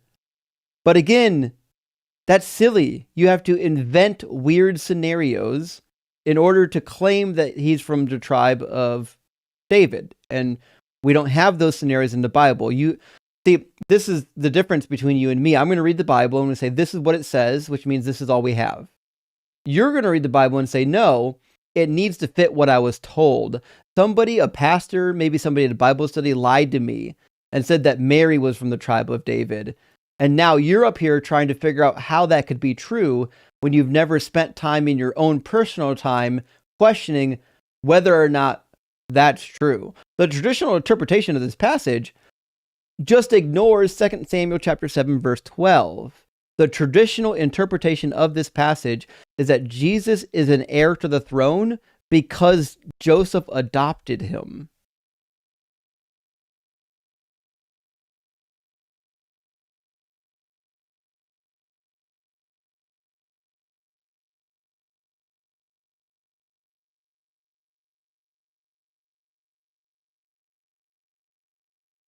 Also, according to 2 Samuel 7, the lineage in Luke is invalid anyways, by the way. Also, the reason why these lineages exist is to demonstrate Jesus's tie to David, right? This lineage is useless as any other means. The point of the lineage is to tie Jesus to King David. It just happens to fail. It doesn't actually work.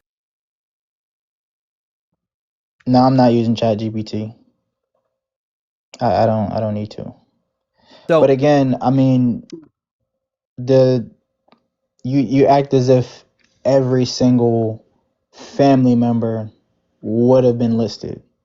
The trace still shows, like the trace can, not even the trace can still show. The trace still shows. Like, it's not me not having your whole exact entire family tree does not diminish who you are and who you aren't related to because of certain family member isn't named, because her father isn't named, but you know she has a father. We don't know anything about her. Nothing. We know nothing about her lineage. But you know she existed, and you know she's alive, and you know she gave birth to Jesus. We know that she existed, maybe, and we know according to the narrative that she gave birth to Jesus. We have no data whatsoever to think that she came from the line of David. The only data that we do have is that she's probably from the line of Aaron, if she's the relative of Elizabeth. What do you think the point of this lineage is in Luke? What do you think the goal of this lineage is for? Why did the author include this? It's of course it's to tie all into Christ. But I mean, everything you just gave me was speculative. You didn't give me anything definitive. It's definitive. It is. None of this stuff is concrete. What you just said, you said probable. No, I think you're confused about like how words work. What I'm saying is that this lineage was given. The goal of this lineage is to show how Jesus is connected to David, and it doesn't actually work because Joseph isn't the actual father. Now, if the lineage to David actually came through Mary, they would have gave that. But the reality is, you don't trace your tribal descent or your descent from the king through your mother. That's not how that worked. You studied Jewish culture, so you said you would know that you don't trace your lineage through women. You trace it through your dad. In fact, that's still true in a lot of countries out in the Middle East right now. Like they even transfer, like in Arabic cultures, like when they come over to America or Canada, a lot of times we make them pick like a middle name. They typically will use the first name of the father as the middle name for all of their children, even if they're females, because that's how you trace your descent, is through your father. That's just how it works. There's no reason to believe that Mary has anything to do with tying Jesus to David. That's just something that you want to happen. It's not part of the biblical narrative.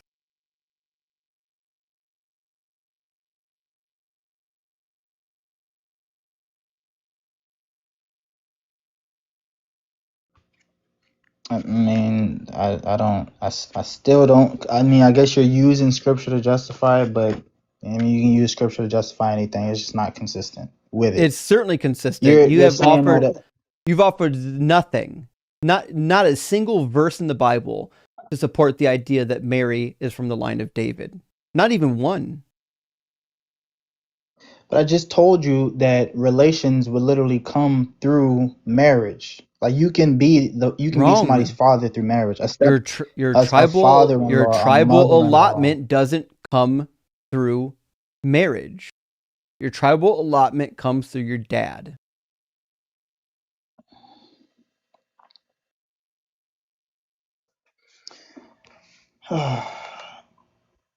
Now, this is incorrect for a number of reasons, because the genealogy in Luke traces it through Nathan, the son of David. It says Mena, son of Mattatha, and son of Nathan, son of David. Now, as we already covered in 2 Samuel 7:12, it says that God will establish forever the throne of King Solomon, which means Luke's genealogy is now completely useless since it doesn't go through Solomon. Oops, big trouble. Matthew chapter 1 also has the same problem. Matthew chapter 1 traces the genealogy through Jeconiah. In Jeremiah 22, we discover that Jeconiah was cursed, and we find in verse 30 of the same chapter that none of his descendants are permitted to sit on the throne of King David ever again, which means both of these lineages are completely useless.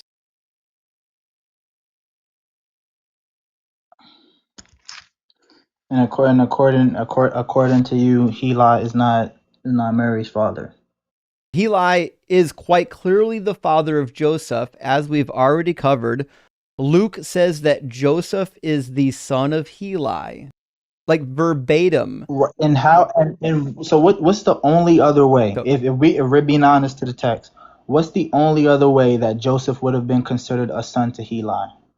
He was born to Heli. The text literally says is that the only way to be a son? You can. Heli was the daddy of Joseph, is what Luke says. Is that, and I'm asking you, is that the only way to be considered somebody's child? To be the dad? Yeah. Biologically, is that the only way to be somebody's father? No, to be a father. You're somebody's father when you're their father. It could either be biologically or it could be through adoption, but it can't be through wishes. We mean wishes. It can be through marriage. If I get married, my wife's dad becomes my father-in-law. He can still be recognized as a father figure. So, just because Mary married Joseph doesn't make her from the body of David. Again, we've covered this. 2 Samuel 7 says that it's going to come from the seed, the physical seed of David. Mary didn't come from the physical seed of David. She married a guy who came from the seed of David.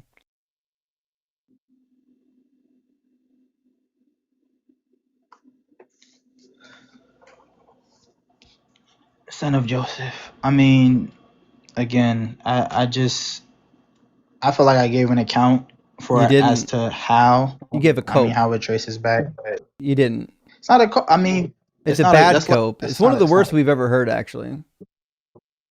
Oh, you think so? Yeah. One of the worst? It's pretty bad. We've talked to a lot of Christians, and we've talked about this genealogy a lot. This might be the worst cope I've ever heard. I don't know how it's a cope when it's a reality. We literally use the language in modern day. Who's the son of Heli? It would be Joseph. Yeah. Did Joseph come from the body of Heli? No. He married his daughter. Oh, he did. So Joseph married who? His daughter. Where do we find that Mary is the daughter of Heli?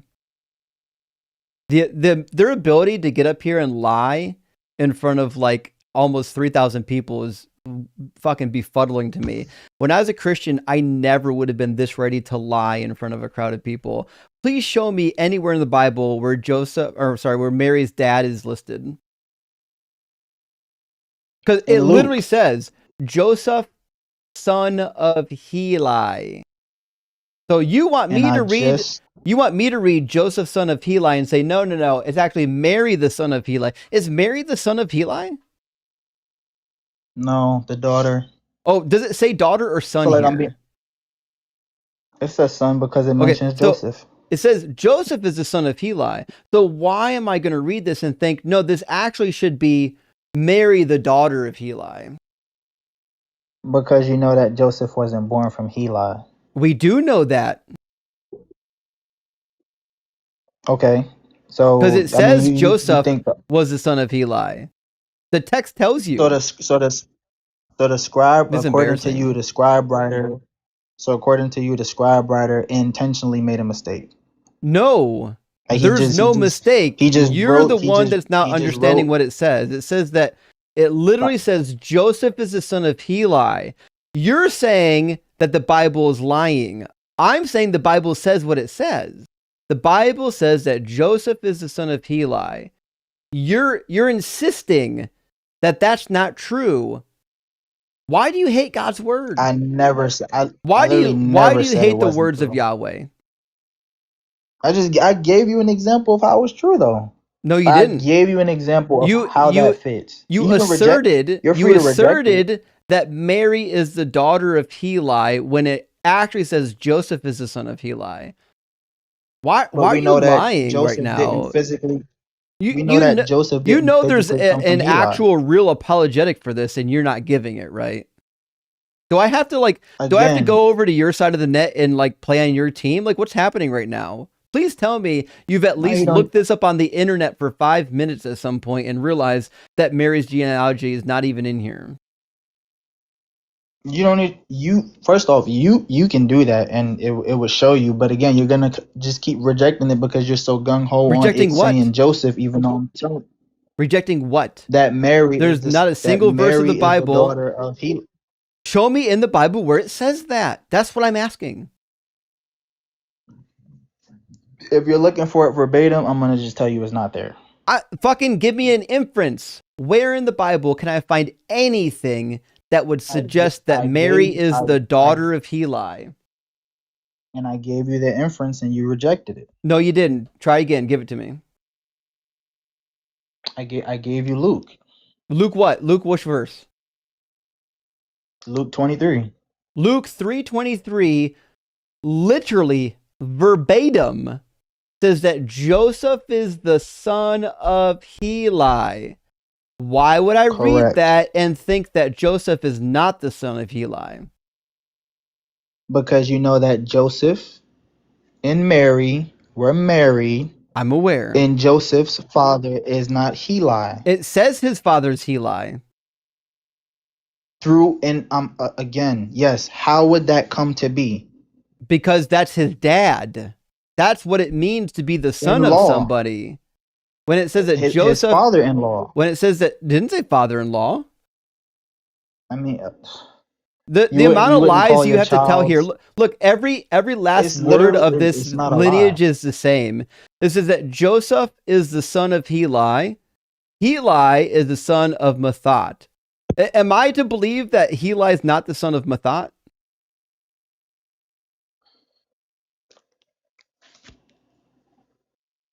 So you're not to believe?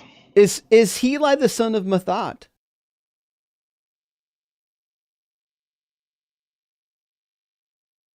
What is this, Matthew, or is this Matthew? I'm in Luke. I don't know exactly how they'd be tied in together because I haven't dug that deeply into the genealogy. It says that he's the son of Mathat. Okay, but you can be somebody's son through a distance or through marriage. It's crazy. You can be. We don't know where any of these people fall in. Then we have no idea who anybody's daddy is. We don't know who any of these people's dads are. What a wild ride that the cognitive dissonance carousel is crazy here tonight. It's wild that Christians will get up here and lie with this amount of reticence and then accuse you of being dishonest. What a crazy time we're living in. I think it's 2026 still. 2026, Christians come up here and say they hate God's word. When it says that Joseph is the son of Heli, no, it's not true. Actually, Mary's the son of Heli. I never said that wasn't true, though. Who's Joseph's daddy? I literally never said that wasn't true. Who's Joseph's daddy?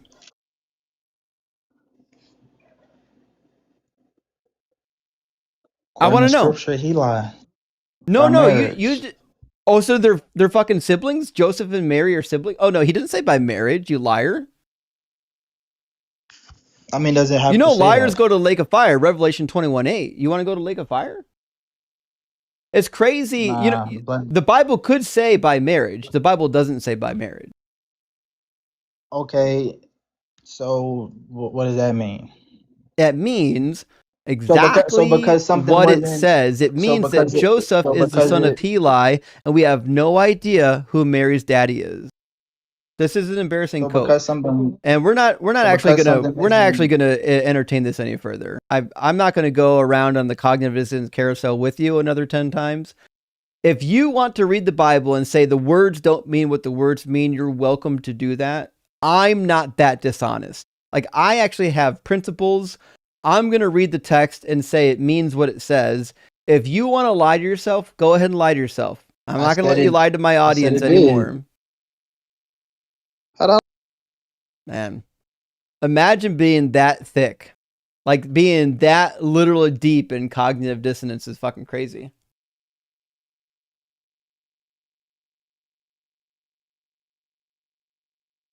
Oh, what are you gonna do?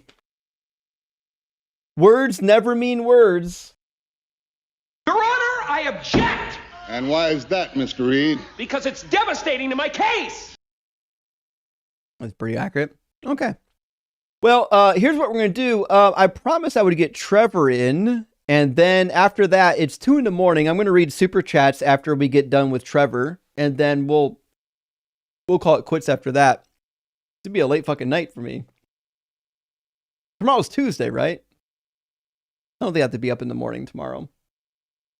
I'll sleep in tomorrow.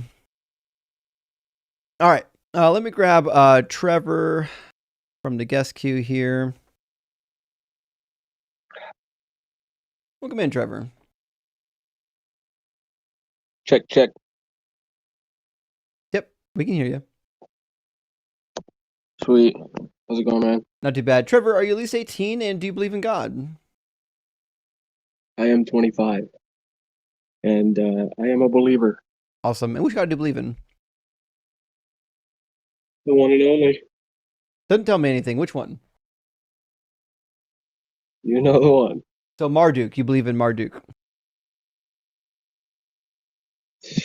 I know he's got 72 names or more. So Vishnu. I don't know if that's one of them. Brahma. Shiva. Doug. Probably not Vishnu. I can't say for sure, but probably not Vishnu. Doug and Sharon. You believe in Doug and Sharon? Who? Doug and Sharon. I've definitely met Doug. Oh, there you go. We got a believer in Doug. So I wouldn't call him God, but I'd like to believe in his existence. You believe in Sharon, don't you? How do you spell that? Sharron. No, not with 2 R's. It's unfortunate.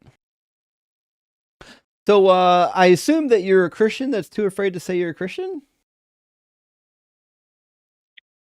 Yes. Gotcha. That's exactly right. What did Jesus say? If you deny me before... So wait, you said you were a Christian, if you right, deny for me 20 before years? men, I'll deny you before who? Sorry, what? What did Jesus say about denying him?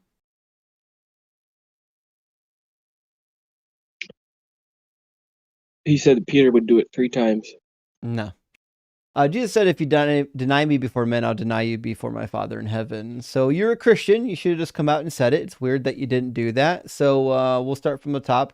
What do you think is the best evidence or the best argument for the... I'm not a Christian. I don't give that title. To be Christian is to be Christ-like, and no one's coming close, buddy. That's not what that means. So you're a Christian because you believe in Jesus Christ. That's what it means to be a Christian. So what do you think is the best evidence or the best argument for the Christian God being real?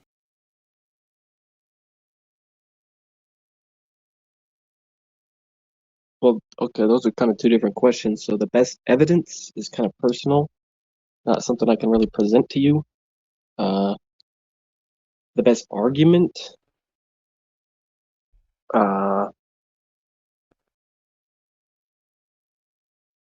don't really got an answer for that either. To be honest with you,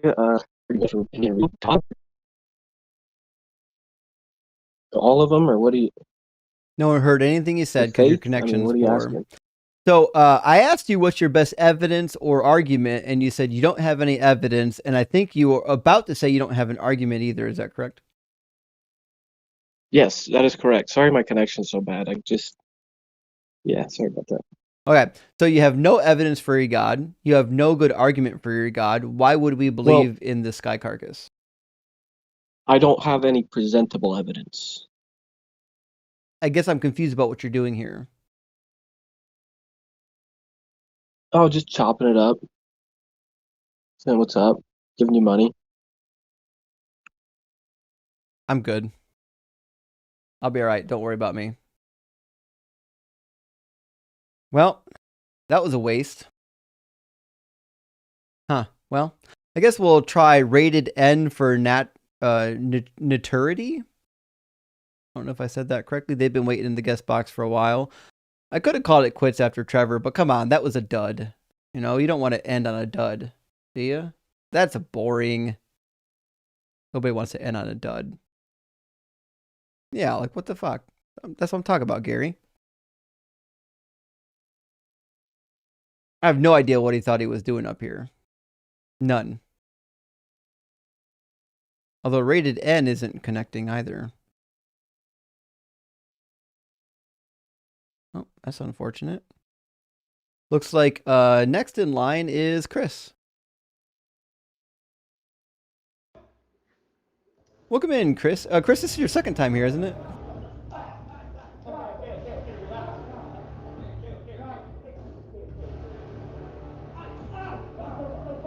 What's he watching?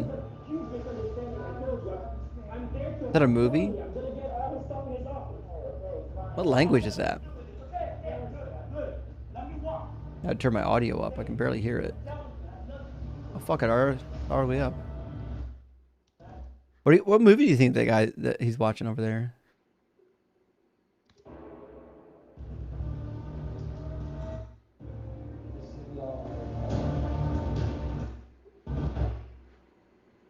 Sounds dramatic. Huh. Oh well. Sorry, Chris. Well, I suppose we'll go on to Adam. Try our luck again.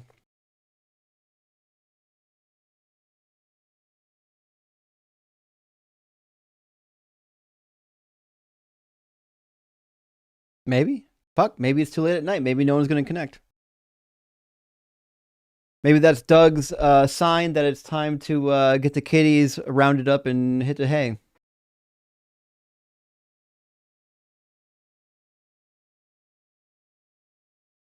We'll give Adam a second to connect here. Hey, Humble Wombat, thank you for your donation. I appreciate that. And Space Lord says God ignores his own moral standard. They ignore it. I know, right? And if God ignores his own moral standard, I fail to see why we should not ignore it as well. Preposterous, right? And just that guy says Drewski released a short mocking Megachew. Wait, what? Drewski released a short mocking Megachew pastors. Oh, mega church pastors. Yeah. Well, he dropped. Okay, well, I guess that's it. I'm going to read super chats and call it a night and cuddle with the cats. Although this stinky motherfucker keeps farting on me. I don't know why just you, Faraday. Your brother doesn't have this problem, by the way. Your brother doesn't fart on me all the time. You might be the stinkiest cat ever. Like the smelliest, stinkiest cat ever. But you're so damn cute. Okay. So I don't know who Drewski is, but it says Drewski released a short mocking megachurch pastors. And listen, I'm down for that. I hated megachurch pastors even when I was a Christian. They're the bane of our Christian existence. They're the worst. They're absolutely fucking horrible. Worst human beings on the planet. No wonder that Trump loves them, right? Pigeon Toad says, ask if his Logic house was built before 1978. I should have. John, thank you for the super chat. Says, thanks for doing the Lord's work, Justin. Love you. Well, thanks, John. I appreciate that. And I certainly am out here doing the best that I can against what seems to be maybe the least intelligent. God sending his least intelligent. I have to believe this is not his best. Dredd says, Apostle Logic is a bratty bottom. I don't really know. I do know this. I think he's projecting. That's what I think. I think he's attracted to either me or Dalton, and that'd be okay as long as he get his shit together. Ben says, guy makes homophobic insults. Conservative rallies are largely Christian, no? And yet Grindr crashes constantly during those events. I know. And if you look by like category, of like internet porn. It turns out that the conservatives are crazy about transgender porn because they're constantly projecting all the time. If you go to a church and your pastor is constantly talking about the evils of pornography, that motherfucker's got a porn addiction.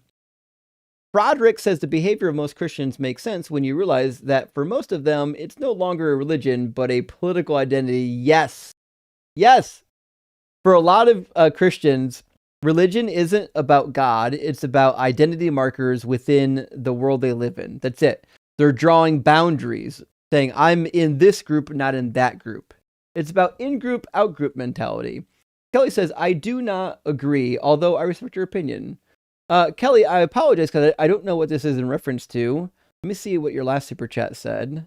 It's been so long that I apologize. I don't remember what it was. It might have been before the restart. But hey, listen, we can agree and still respect each other. You know what I mean? That's perfectly okay. And Drex says, here's a $5 for the absolute brick oven roast you put on Apostle Logic. Holy shit, he had nothing but rhetorical strategy and didn't even use that right. I know. It was so bad.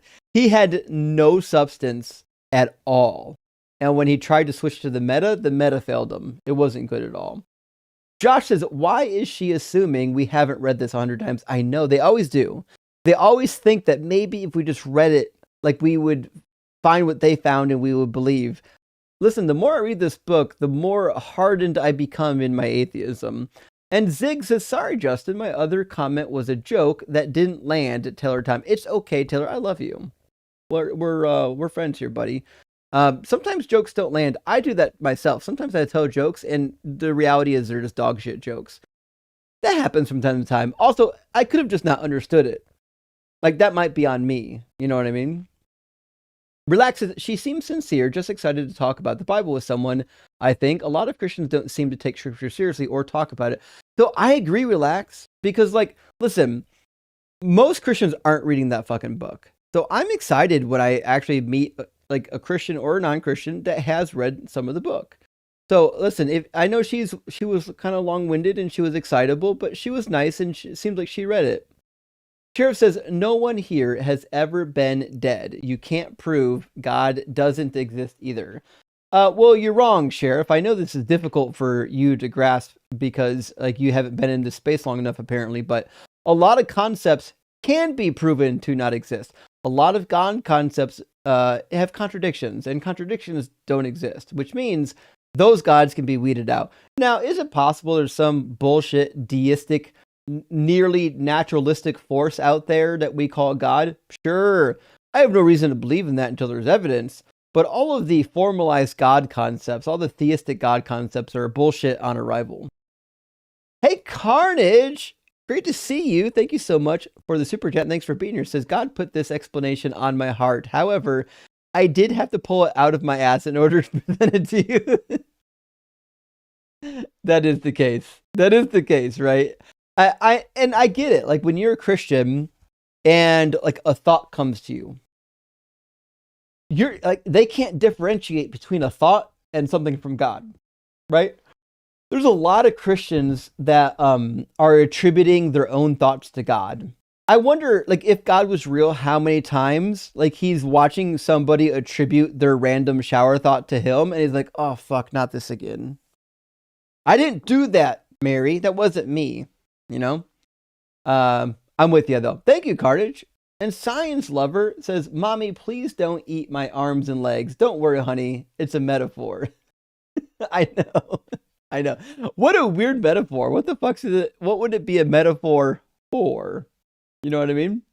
And it's crazy. Like Christians will bypass clear metaphors. Like Israel is my firstborn son.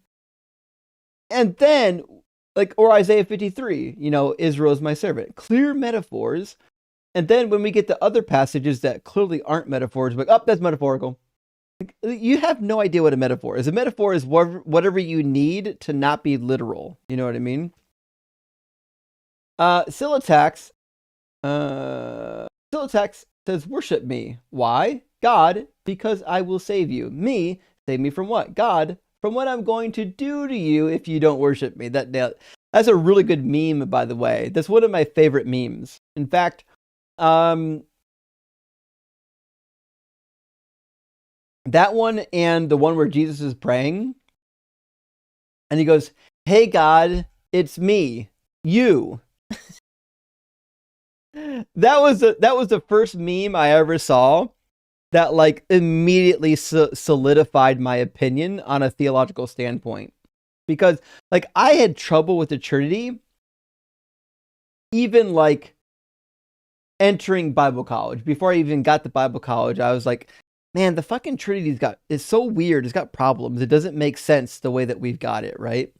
And when I graduated from Bible college, I agreed with it even less. I was like an adoptionist, like the Gospel of Mark. Jesus was the adopted son, just like David is the adopted son in Psalm chapter 2. I was an adoptionist. By the time I got through seminary, I was like, oh, the Trinity is fucking dead on arrival. That bullshit is not going to fly. That's garbage. However, why do you keep sending me super chats? I mean, thanks, but arguing with me from the comments isn't going to help you. Says God never said anyone was going to hell. You're fucking wrong. He literally says, Matthew 5:28-29, that it is better. He says you cut off your fucking arm if it causes you to sin. It's better to go in. It is better to go or to be thrown into hell with one of your members missing. I'm sorry, go into heaven with one of your members missing than to be thrown into hell with your body still intact. Matthew 5. Let me pull it up for you. I'm not lying. He says you will be thrown into hell. Like it's not a suggestion. It's not a thing that may or may not happen. He says this is what's going to happen. This is a very serious passage.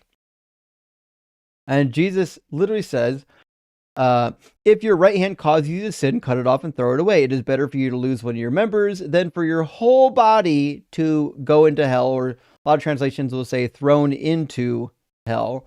Depends on which one you're doing. Verse 29 says that. It says better for you to lose one of your members than for your whole body to be thrown into hell.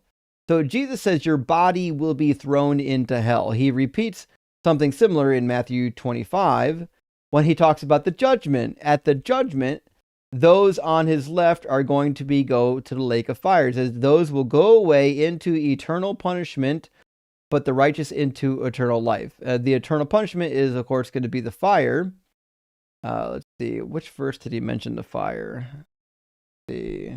41. He will say to those on his left, you who are accursed, depart from me into the eternal fire that is prepared for the devil and angels. So, yes, God did say that he's going to hell. And Revelation, or that we're going to hell. Revelation 21 says that we're going to be thrown into the lake of fire. Verse 8. Well, Mighty says, can you make a video on everything wrong with the David movie? Well, I haven't seen it yet, but I am going to be doing a video tomorrow. Tomorrow I've got a video coming up on on hell. I'm putting a script together on hell, and we're going to talk about what the fuck did Jesus even mean when he said Gehenna? What did he mean when he said Hades? What the fuck is going on? Because I don't want to hear a single Christian ever say again that Jesus didn't talk about hell and that Gehenna is a metaphor for something else, or that it's just a trash heap on the south side of Jerusalem. None of these fucking things are true. Gehenna was a euphemism for going down into fucking the flames of hell. That's what it was.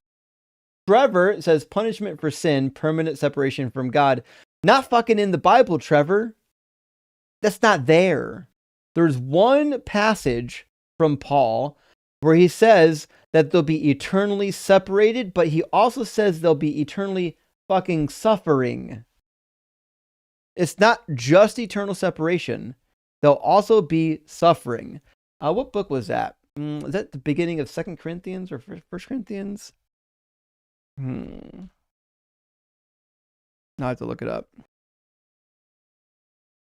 Ba-ba-ba-ba-ba.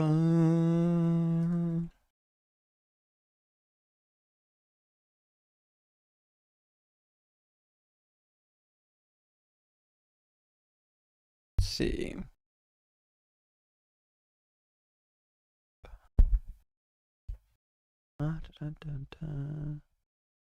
Was it 2 Corinthians chapter 6? Let me see.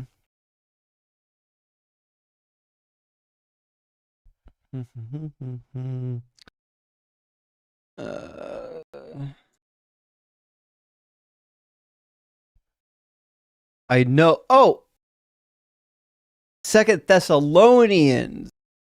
Fuck. Okay, let me grab it. 2 Thessalonians, not 2 Corinthians. I was wondering, like I feel like it's at the beginning of 2 Corinthians. I got the two. Got the wrong book. 2 Thessalonians talks about people that are going to be punished. I'll put it on the screen.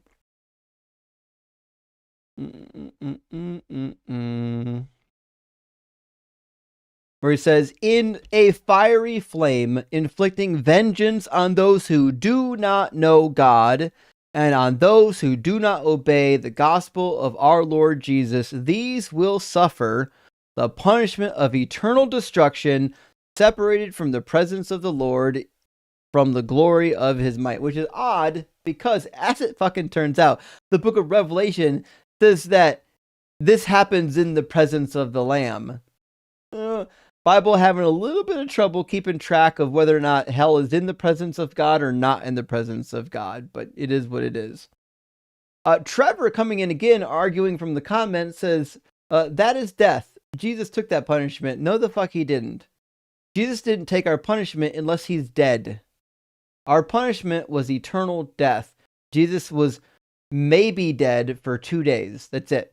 2 nights. So he didn't take our punishment. Trevor again, arguing from the comments, says, you can find out how real God is. Sell your soul. Already have. Jesus isn't real. He's a liar and a fraud. Also, Satan isn't fucking real either. He's a boogeyman that is used to scare people that are gullible. Trevor. This God is fiction.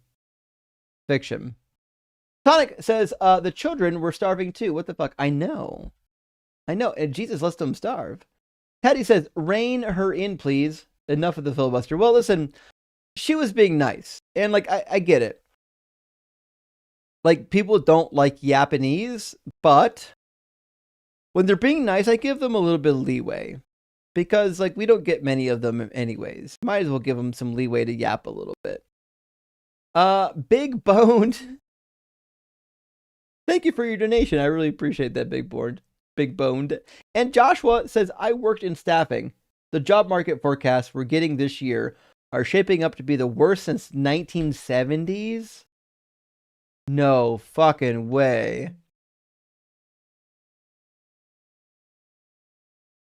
That's crazy. I had no idea it was that bad. Okay. Thanks for letting me know. I'm going to have to take a look at the economic numbers this year. 15 Blows says, curious if God talks to Jenna or just listens. You know, that's a fair point. Given what we know, it sounds like he does a lot of listening, which is fair. If God's infinite, he's got lots of listening ears. You know what I mean?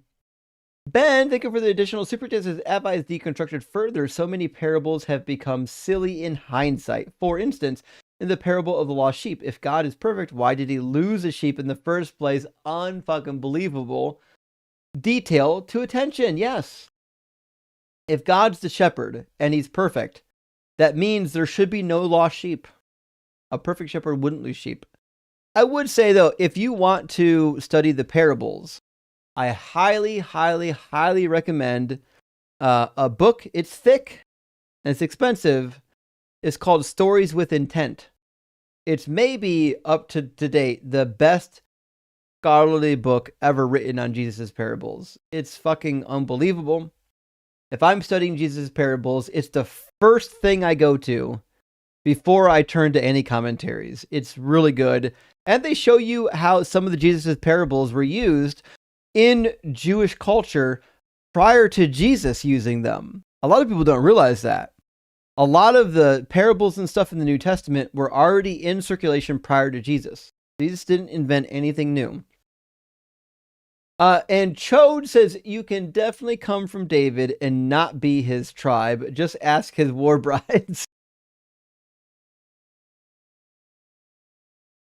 He had plenty of those. He definitely. I'm baffled that the guest couldn't grasp how lineages work. I've talked to some dumb people before, but he might take the cake. He was not catching it. Brandon, thank you for the $10 super chat. I was not sure why, but I respect you and your sincerity 10 times for how many times guests mentioned special needs before you felt it made sense to relate. Atheists are moral without expectations. That is true.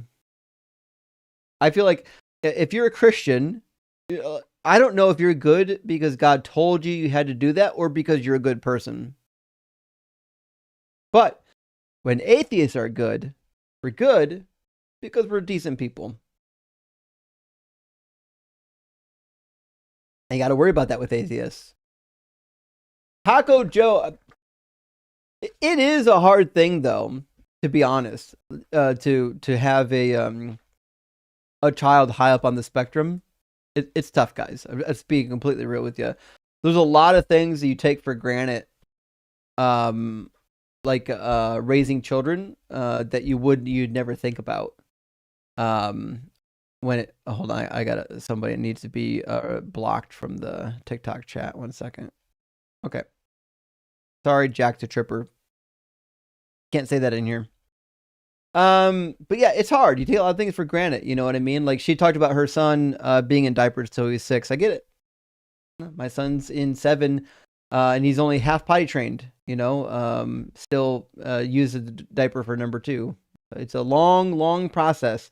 You know, as a parent, you think like eventually they'll reach an age, and like these harder parts are going to be behind us. But when you have a special needs child, that's not the case. One of my good friends back home has a daughter who was Downs, and she was in diapers till she was 16. It's incredibly hard to have special needs children. So I think I was especially nice to her because of, you know, I think she's gone through some trials, you know. Oh, Taco Joe, my friend, good to see you. Says Justin, I googled is Mary in the line of David. Every single apologetic website that comes up lies about it. I know. Fucking everyone, Taco Joe. Every single apologetics website wants you to think that Mary is from the line of David. This is a new phenomenon. This did not exist prior to like 100, 150 years ago. Mary's dad is never mentioned, not even fucking once in the Bible. He's not in there. Doesn't exist. You'll never find it. But you're right. Christians are willing to lie about it because they know that the lineages don't match. So here's why we get this whole lineage of Mary bullshit, right? They know that Luke and Matthew don't match in the lineage. So they think in order to fix the problem, one of them has to be about Mary. That doesn't fix the problem. Eusebius already fixed it in the 4th century. Eusebius gives an explanation and a lineage for why Joseph actually has multiple dads. That's how it's been traditionally reconciled. Not that one of them is about Mary. That's crazy. And Piranha says, got to do some digging to find my claim to the British throne through marriage. Wonderful barbecue. Thanks for using your knowledge for good. Sleep tight. Well, thank you, Piranha. Isn't that crazy? Thinking that, well, listen, as long as somebody in your lineage at some point was adopted into the right lineage, and then eventually it came to you, that means you're the rightful heir to the throne. What a crazy thing. Trevor says, did I disconnect? You did, Trevor. You dropped. I didn't even drop you the second time. You just dropped yourself. I don't know what to tell you. Also, Trevor says, suffer this. I'm sorry. I don't know why you're sending me $200 and saying suffer this. Listen, I don't know what's happening anymore. If you were an atheist, I would say, hey, fucking thank you for the $200. That's super generous. But I don't know what you're doing at this point. Like, I don't know what you mean by suffer this. I'm perplexed as to what you think you're doing. I'm concerned that you might not even be sober at this point. If that's the case, please take the night off and sleep it off. You'll be fine tomorrow. I have no idea why a believer in Christ would be on this live stream arguing with me from the comments in this particular method. But that is what it is. Hey, welcome to Deconstruction Zone. And Boar says, if God can't be questioned, it can't be trusted. I agree. And if God is real, God could withstand your questioning. Obvious Camp says, I woke up this morning expecting to have muesli. Oh, muesli is pretty tasty. And a coffee for breakfast. Yet here I am having a crispy Christian bacon chow from a Brit in Italy. Well, shit. I bet the food is better over there than it is in in the UK. But hey, thanks for the super chat. Good to hear from you, and I hope you enjoyed the barbecue. Grimmy says, God is like the mafia. Pray for me for protection so that I don't harm you. It's for your benefit. I know. Like, it comes in, and it shakes you up. He's like, you got a nice shop here. It'd be a shame if something happened to your shop. But for the right price, I'll protect your shop. That's the same fucking thing. You know, it's the craziest nonsense, the way this God behaves, you know what I mean? And Bad Religion says Trevor is unwell. And you know what? I don't know much about Trevor, but I do know this. Something's not quite right. Like, something is truly amiss because he's still doing it. Trevor, with another 100 Trevor, I don't know what's happening over there. I don't know if you're unwell right now. What I do know is this is concerning to me, or maybe you're a good troll. Trevor says, love you, bro. I'm not trying to argue. You're out of your element. Trevor, I think you're out of your goddamn mind. I think you're very confused right now. I tried to bring you up, and you sounded like you were in a different dimension. So I think you need to go sleep it off, buddy. I think you got to go sleep it off. Also, Rocky says, I have a severely autistic son and an allistic daughter. Thank you for sharing, Justin. Everyone can tell by how you talk about your son how much you love him. I really do, Rocky. And listen, I know there's some people that, like, you might think that, like, you would love your special needs child less. You don't. Like, there's not a second of my day that goes by that I don't think about my son. You love your children. If you're not like a sociopath, you love your children more than anything, no matter what the situation is. You know, that's why. That's been my experience. But yeah, man, listen, having a special needs children it takes a lot of time, work, and dedication, and anyone who can do that deserves my patience. I think anyone who's going to get it on the live stream and talk about that openly, definitely going to get my patience. And Lukuka says, good morning from Finland. I can't wait for your book to be released. P.S. Yahuwah is a punk. Yeah, Yahuwah is a bitch, isn't he? Yes, what a punk. Also, I'm trying to do starting next week, I'll be trying to complete a chapter a week on the book. Try to get this fucking knocked out as fast as possible. But friends, that's the end of the live stream. That's the rest of our super chats, as far as I know, until Trevor wants to apparently send me more. But thank you so much for being here. Is anyone live right now that we can go raid? Surely somebody's live right now. Give me a second to take a peek. Go to youtube.com. Let's see if it's live. Certainly somebody's going to be live on TikTok, right? Is Mezzo or Joel live? Oh, fucking Thinker's live. Yeah. All right, here's what we're going to do, friends. Give me 1 second. I'm going to put the copy. Where's the copy? Copy link. There we go. I'm going to put Thinker's page up here. We're going to go raid Thinker's live stream on TikTok and on YouTube. And go raid her live stream. She was just here a couple days ago. Make sure to follow her channel.